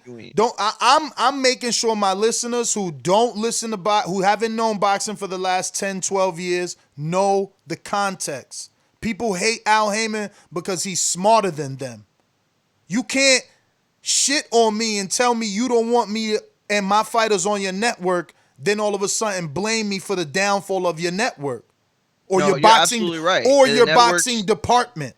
You're absolutely right. You're absolutely right. And if the point was coming off like I'm blaming Al Haymon for making No, that was your everything secondary worse, point. Your secondary point. Yes. No. That's over the top. That's a blanket statement. All I said was Al Haymon started a business formula, and that business formula caught on. And that business formula, for better, for worse, for the fighters, for Al Haymon, for PBC, whatever, it ended up drying up the money everywhere else, and the fights were getting overpaid for. That's all I'm trying to say. And that happened with Golden Boy. That happened with Top Rank. Everybody. But that's was not responsible true. for that. That's not all true. I'm saying is that Al Haymon started that formula that is still in use today in a lot of ways. Listen. From again, my years doing this, there's moles, so to speak, in the media. Maybe I'm using the wrong word. Like there's I think you're right. there's people that get favors in the media. You know what I mean? So you write favorable. You know? I see where you're going. So there was a time when Al was written in the media as a bad guy. It's like, oh, he's overpaying. And they made that a campaign. So that's what sticks out in fighters' minds. But how is he overpaying? Google some of Oscar De La Hoya's purses. Al wasn't involved in them purses. Let's Google. Golden Boy was Hold on a minute, because this is something that gets passed over and overlooked. Let's Google the last out of the last 10 years, the 5 Latin fighters and their purses. And then let's Google, before Al got in the game, black fighters. Let's find Pernell Whitaker's purse. Let's find Bernard Hopkins before he fought Oscar De La Hoya's purse. Let's find some of Roy Jones's purses. Show me. Because before Al, black fighters wasn't getting paid shit. So now they saying overpay because it's a black and Latino fighter, an Afro-Latino fighter, a Cuban, a dark-skinned Puerto Rican, not a Mexican. Mexican's okay to overpay him. Let's pay Oscar and Julio Cesar Chavez and anybody who's Mexican. Let's fucking pay him. But until Al, no black fighters was getting $1 million. And it was a shock. Oh my God! Andre Berto got $1 million on HBO. Al Haymon's gonna ruin boxing. Correction. Don King was the first to give Afro-Americans millions of dollars. Crazy as hell. He also robbed them. Don King was robbing people. Allegedly, Don King was robbing people. Again, if the IBO want to say, yo, I pride myself in lawsuits, let's see who sued Al Haymon. No fighter, his competition sued him because they couldn't breathe. Fiduciary. Look, I promise you, a lot of people make Al Haymon out to be the boogeyman for a lot of things that he's not, and I'll secede that. You're absolutely right. This man is, while powerful, he's not responsible for the corruption in boxing. That shit happened a long time ago, and some of these other dudes are far dirtier. At least with Al Haymon, we know that the fighters are getting paid. We know that the people that should be taken care of are being taken care of. The only point I'm making, and you know what's so funny about it now that I think about it? I'm basically saying that Al Haymon is smarter than everybody, but if there's any sort of tone or any sort of resentment at all, that all of a sudden it's a fucking, it turns into some bullshit. Like, the point I made is essentially Al Haymon outsmarted everybody. Like, that was the real point I made. But instead, it turns into bullshit it's not. It turns into a fight that's been going on. Honestly, since Mario, 2000. I think it's that you don't realize. I think you don't realize the criticism of yourself. You don't stick to your original argument. As people say the same thing over and over, like, you don't stand on your ground. So allow me to explain what I mean. When you started this argument, your first argument was HBO's viewership declined since the 80s. And I said, wait, man, they always doing $1 million. Well, I meant like over time. But that whatever you meant in the last few years. But that's my point. Whatever you meant is different from what you said. So we argued that, and I'm like, no, man, Kovalev was still. But see, you realize that you're the fucking problem. You latch onto this one thing. And before I can even explain myself, you go on a fucking 8-minute You got to do a better. rant, You got to do a better job of explaining yourself. I try, bro, but you got to understand. You made that seem to all of us that you were arguing numbers and viewership. But you understand? No, but see, that's my point. Is you latch onto these fucking meaningless points that are just little side notes in whatever I'm saying. But at the same time, I'm not going to hate because that happens to you. People put you in this box of being a bud hater. And you're not. I hear the things you're saying. Sometimes you don't put them out the right way, or sometimes you say it with a little more harshness in your voice, so people pick up on it and they say something. You know what I'm saying? And that's the same thing that's going on here. I don't give a fuck if the ratings match up from the 80s. Like that's just a point I was throwing out. Is I meant to say that the fights were better. So sure, I messed up that point. But again, getting back to the original point, HBO suffered in those final years. They suffered. Cool. And maybe at their own hands, but they still suffered. But here's a comment from the comment section that says exactly what I'm telling you. No, Wario, you did not say Al was smarter than everybody else. You said it was his fault HBO went down, which led to a secondary. What did I say just now? Let me just finish. But see, no, which led to a secondary argument. I said, if you listen to what I said, essentially, I'm saying Al did this first, and Al put this plan into attack. It sounds like, if you're really listening to what I'm saying, Al's smarter than everybody. That's not what I said, but that's how it could be interpreted. So all I'm saying is that for somebody to say, oh, well, you didn't say that. Well, I didn't fucking say that. You're fucking right. And I said it the first time that I didn't say it. So the only point I'm trying to make now is that moving forward, after everything got mangled into a stupid argument to try to win little L's here and there, the overall statement I made was that HBO suffered in business and Al Haymon was part of that. Now, I'm not saying that in a derogatory manner. I'm just saying he got fighters paid, like for better, for worse. I'm not making a comment on that. What you're saying is what the comment here says from Mac MFL Terrell. Is that, I wonder if this is Terrell Fireflame. I wonder. No, I know that from Twitter. I know him from Twitter. I think that might not be him though. But he said he's trying to clean it up now. Telling you, champ. I don't think you really hear what you say sometimes, but it's all right. We all make. I go on rants, and you're right. You smoke. I definitely get going to. Go ahead. I'm sorry. I'm just saying. I'm definitely like you. Like I hear a word and jump in and cut you off and rant on the word. That's why I always listen. When I stop you and I say, Ness, I want to ask you something, and I take this like line of questioning. I know that you think that I'm, being like, man, what's the word? Like I'm trying to like joke or make fun or being sarcastic, right? You become the prosecutor. Exactly. But I'm not trying to do that. No. And I like when that happens. It's an interrogation, damn it. And see, that's how you feel. You think it's an interrogation, but really I'm like, okay, I heard him say this. I heard him say that. Like, this is crazy. And this is more along the lines of how I feel. Let me see if I can get what he really means. You know what I'm saying? Like, that's why I say I'm helping you. Like, you think I'm joking, but I really think I'm helping you. I think I get you to say directly. So you could do the same for me. You know what I'm saying? You be my Pippin once in a while. I don't gotta be. You don't have to be the Jordan every time. That's cool. Quick message, Enrique. Yo, where can they find that shirt? B the GGG. Stand up straight. Let me see that. That's a throwback. Dope shirt. That's a throwback. Yeah. That's the Canelo days. Yeah, but that's the Omen. Yeah, the Omen. It's gonna be one of my cheaper tier shirts available on Boxing Fan Apparel. Yo, why you only been making shirts for you and not your? I know, public? Right?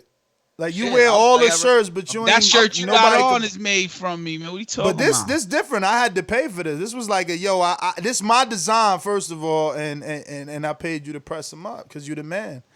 All right, cool. But listen to this, right? Plaster Paris and all that good. That shit. Supreme shirt is fire too, though. Look, Bob Arum, based off what he said, and based off what we think, because Al Haymon never said it, right? But knowing his move.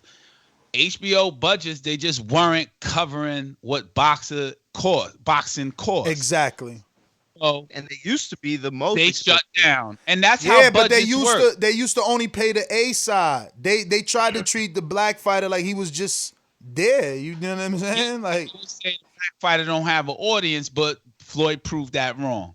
Not only Floyd, Al, because Al made all these African Americans household names in boxing. All of them. Al was the Floyd collaborator. Yeah, Fiduciary. I mean, he You know what's so funny? You know what's so funny? I've been telling everybody to go listen to that Jay Prince. If you go listen to that Jay Prince autobiography, it wasn't an HBO thing. It was a Top Rank thing. Top Rank didn't believe in him, but HBO offered him fights all the time that he would constantly turn down. You know that Jay Prince had to lock Floyd Mayweather Jr. inside a room essentially to get him to try to take the Diego Corrales fight, and he still didn't want to take the Diego Corrales fight. They had to have a meeting. I mean, that's according to Jay Prince, Mayweather Sr., where Jay Prince basically told Floyd Jr., yo, you better get pops, because he knew that he was getting out of pocket and he was about to put him in check. All that stuff's in the book, bro. Y'all should go listen to that book. I'm telling y'all right now. And the titles and the chapters are like Diego Corrales. Like, you could tell what are the boxing chapters and what are the music chapters. But the whole thing is good. It's worth a listen. So you saying he was pimping Floyd? No, I'm not gonna say that, because I'm from the South. We don't say nothing about Jay Prince. You saying he was bullying Floyd? Nah. Sound like you saying he was Suge Knight and Floyd. I think Jay Prince is the smartest. You sound like you saying he was Suge Knight and Floyd. You heard it. I didn't. Did he Suge Knight Floyd? I didn't say that, bro. All right. Sound like that's what you're saying. Juan in the BX, what up? Taxes. Hey, yo, what's good, fellas? Yo, I don't even have nothing to say anymore. I forgot. Y'all niggas is killing me right now. You're making me laugh hard, buddy. All right, Juan. Well, thanks for calling in, brother. Yeah, thanks for listening, man. Thank you for at least enjoying. 404, new caller. Who's this? First time caller. Say your first time caller. We're going to play this first time caller intro. First time caller, Sean Martin. Oh, Sean Martin, the fighter? From Texas? Yeah, the fighter. No, from Georgia. Oh, Ned, thank you for the shout out, too. So you are the fighter, though, right? Yeah, I'm the fighter, too. I fight in Georgia, though. You got, like brown hair with dreads? Small dreads? Nah, man. Oh, no, Sean Martin. Yeah. But I want to get back to what y'all was saying about Crawford and Errol Spence. Even though people don't like it, you got to think how Mayweather did with Pacquiao. He waited, until he know he couldn't fight nobody but Pacquiao for $300 million. So that's what I say about with Crawford and Errol Spence. They're going to wait until Al Haymon and Bob Arum can get them paid to retirement. Then that's when the fight going to happen. But if one of them lose their zero, it'll be a dead fight. So they got to stay undefeated. They can't lose. That's the end of my call. Thanks for having me, Ness, and shout out for the thank you for the shout out too. All right, brother. Thank you. I'm just still trying to figure out. You said Sean Martin, right? Yeah, I'm still trying to figure out which Sean Martin. I know I follow one of them on Instagram. Yo, tag me on IG, champ. Tag me on IG, man. Ness GTO or at ThaBoxingvoice, whichever one is more convenient for yourself. We going out to Sid. What it do? Man, I promise y'all I just jumped on, but I just take good shit on your interviews because I know you already did those shits. Oh yeah, and then I know you ain't know I was talking about yesterday morning, man. I was joking, asking if you was asleep because I know you be up early grinding and shit. But good work to the whole team, even Mario, little punk ass. And everybody like the videos and get on that Patreon. That's why y'all seeing them late. All right, that's all I got. All right, well, thanks for Ness, calling real quick. Yes. I tried to text you, but I don't know why it's not going through. You don't know that 917? Nah, I don't know. Okay, never mind. It went in and they out. hopped on and hopped off. Yeah. 917. I don't know if you want to talk. You were in the queue, but it looks like you pressed 1 to get out. I don't know if you know that you did that. I think that Caesar also in Vegas. You're in the queue. You haven't pressed 1. So if anybody listening wants to talk, we do need you to press 1 if you're on Blog Talk. And yeah, man. Shout out to Blato, man. I just got off the phone. They called me, and remember I told you guys that. Yeah, that they were gonna kick you off of the Yeah, grandfather nah. thing. She said she got me. So hopefully they keep us grandfather, because, yo, especially now that we moved to Patreon only, we really need these callers. I was kind of there. He goes 917. I was kind of nervous as to what I was gonna be the alternative. 917 New York City. Who's this? First time caller? What up, Ness? It's me, Sean Du. Sean Du, what up? I should have checked my own phone. Sean Du, what up, Sean Du? Border Wars brethren. Chilling, man. I'm just listening to my work. Oh, all right. Yes, sir. Oh, Okay, I got him because his name wasn't in the caller list. Yeah, but it's in the group chat. Yeah, it's my new joint. Oh. Yeah, okay. Hold on, real quick, Sean Du, you work in the city or you working in the BX? Nah, he moved down the shore. He in I'm Jersey. in Jersey now. Yeah, man. Yeah. Damn, you don't even seem like a down the shore type. Yo, you missed the bike life or what? You missed the bike life? I missed that shit, bro. I missed that. Ain't shit to do out here, bro. This shit sucks. I bet you got a nice house though, a nice spot to raise the kid out there in down South Jersey. You get a lot of space out there. Not yet, but I'm working on it though, man. I'm working on it. That's a big move, man, for New Yorker to go to the south part of Jersey. Bruh, he want quiet time, man. Yeah, man. I finally weighed 140 now, man. I put on that weight, Ness. Like you said I was. Border Wars. Let's hope it's in I put muscle. on that weight, hell yeah. Nah, it's fat right now. I got a little gut. So you go back to 122. Yeah, man. All right, Sean Du, man. Great talking to you. Thanks for listening and man. calling the show. Man, great talking to y'all too. For sure, man. Sean Stay Du. tuned. All right. So, yeah, man. What up? I think J-Mac that's can it. get his call in and the regular boomerangers. J-Mac and I went to J-Mac. He got both his calls. I got to go to his brother. Says negative. I ain't go to him, so we going out to New Orleans. You come across like a nice guy, but you're really a piece of shit. Hey, you think come on. That was a piece of fuck you. That was a piece of shit. You know, we're doing live TV. Man, I don't care. What you gonna do about it? I'll kill this mother. Why do you have to talk like that? Well, I'm talking to you the way I want to talk to you. You have a problem? Turn off your station. I'm the best ever. I see why people be forgetting their topics, because y'all be talking about a whole bunch of nothing sometimes. And then the funny thing about that is, Enrique started that whole conversation, and you and Mario was going back and forth for like 30 damn minutes. But I'm gonna keep it. You gotta get off the Bluetooth. We can't even hear you like that. I mean, I heard you, but I hear more of the truck than you. It sound like he got the sun. Whoa, shit. That was real bad. All the doors and windows wide open and you driving hanging on the side of the truck. Yo, is that JT from Border Wars? Nah, that's his brother. JT is his brother. J-Mac was at Border Wars. Wait. J-Mac is at Border... No, I'm talking about Border Wars where he sparred in Texas. No, it's JD, not JT. Oh, okay, so JT and J-Mac are different than JD. Yeah. Let me go to Trey in the Bay Boomerang.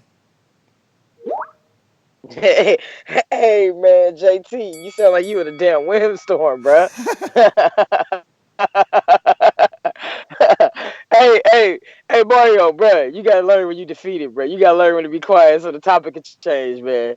That's what's fucking you up, bro. I'll take the L. I'll take the L next time. You just kept nigga your babe. Hey, man, listen. I was listening, bro. You said it was Al Haymon fault that HBO went down. Now, and he ruined boxing. And he did all this and all this other shit. Now he's smarter than everybody. You gonna have to pick one, man. You gonna have to pick a side, bro. Shit. I done forgot all my other shit too, man. That's my call, y'all. I think it could be both, though. Why can't it be his fault and he's still smart? It can, but they just want you to not they want me to always be on one pick side of the, both. Yeah, you always on yeah, well, he did ruin it. I can don't see. I don't fuck around like that's that. Your like, thing. I don't You're know, like, you're like, yo, I could see people's argument if they say he ruined boxing, but I could also see your argument if you say he didn't ruin boxing. It's like, bro. What side are you on though? Okay. But they want, because look, you can still I say feel that. You can still say that by giving your side. You can be like, yo, I'm cool if anybody thinks he didn't ruin it, but that's my argument. Once he left, he fucked it up. You know, he did this, he did that. He asked for this much. Why would Andre Berto get $1 million to fight Freddie Hernandez when we knew Freddie Hernandez wasn't on that level? Why would Gary Russell get whatever he got? That's how you do it. I'll be real. What it is honestly, I try to just say it like that because I don't like. We get into too many arguments. Like, look, you want me to tell you what the number one complaint has been over the past few weeks is that me and you keep chopping it up on the caller time. You know what I mean? And that keeps happening because old shit is brought back. You know what I mean? And that's my fault too. Like, I'm not putting it all on you or anything like that. And it's not just us two. Yeah, but everybody that's does gonna it. happen. But all I'm saying is that I would rather just say, okay, I get your point, and let's move the fuck on. Bro, but if I don't say that, sometimes look what happens. You know what I mean? All right. Like, Listen, yo, we've gotten into too many of them. Maybe people are upset, but they're getting triple the amount of time. The morning shows used to be like an hour with me and Mike. You know what I mean? Sometimes we went 2 hours. When Border War was happening, it was definitely 1 hour, max 1 hour and a half. We doing 3 hours daily, so there's definitely time for debate. You know what I feel bad though? I feel bad like when they say like, oh, you know, I forgot what I said because y'all wouldn't shut the fuck up. You know what I mean? Like that. Look, you could say whatever you want about me. I don't give a fuck. I really don't. I've been doing this way too long to know that some people like you, some people don't. Some people get you, some people won't. You know what I mean? Like that's just the nature of the business. But I do feel bad if I cost you something, especially because you're paying for it. How are you costing them? The fucking title is there. If they forgot how to read the some title, of them are truck drivers, though. You know what I mean? Some of them can't get down. You like entertaining them. Bro, True. They forgot how to read the title. Back to all I'm saying is the title is there. With that. Like, why did Berto get $1.5 million when he fought a non-competitive fighter? So you're saying I should just because say we fuck won. it, right? Let me talk. Because we won. Because HBO won all these millions of dollars in subscriptions, and promoters know that, so they want their money too. They want their fair share. It ain't lion share. But we see it as 1.5, and we're going to judge, and we're going to be like, oh, they ruined boxing. Not we, because I didn't. I was just saying, fuck it. I subscribe to the zone. You're talking about the main point. I was like lost for a second. I was like, nah, I know. No, you're going back to the point. I get you. I understand what you're saying. Long as it didn't become personal, then it's entertaining. If it's personal, no. And that's the thing is, I don't want it to. But I get okay. Look. If y'all are cool with it, and I'll be cool with it too. You just a pleaser, yo. My brother's like that, bro. I got a brother. He's like that. And to wave the white flag. You know what it is, though? It's that you want to make everybody happy, and that shit is not possible. But where do we start from, though? Where do we start from? You know what I'm saying? Like that. The most of the time, it was the callers. Like we used to talk for like 30 minutes. Listen, I'm not saying. You know what I mean? I'm not saying that the callers is the problem, or that we're not considering the callers. I'm saying you kind of have to realize it's you that's the problem.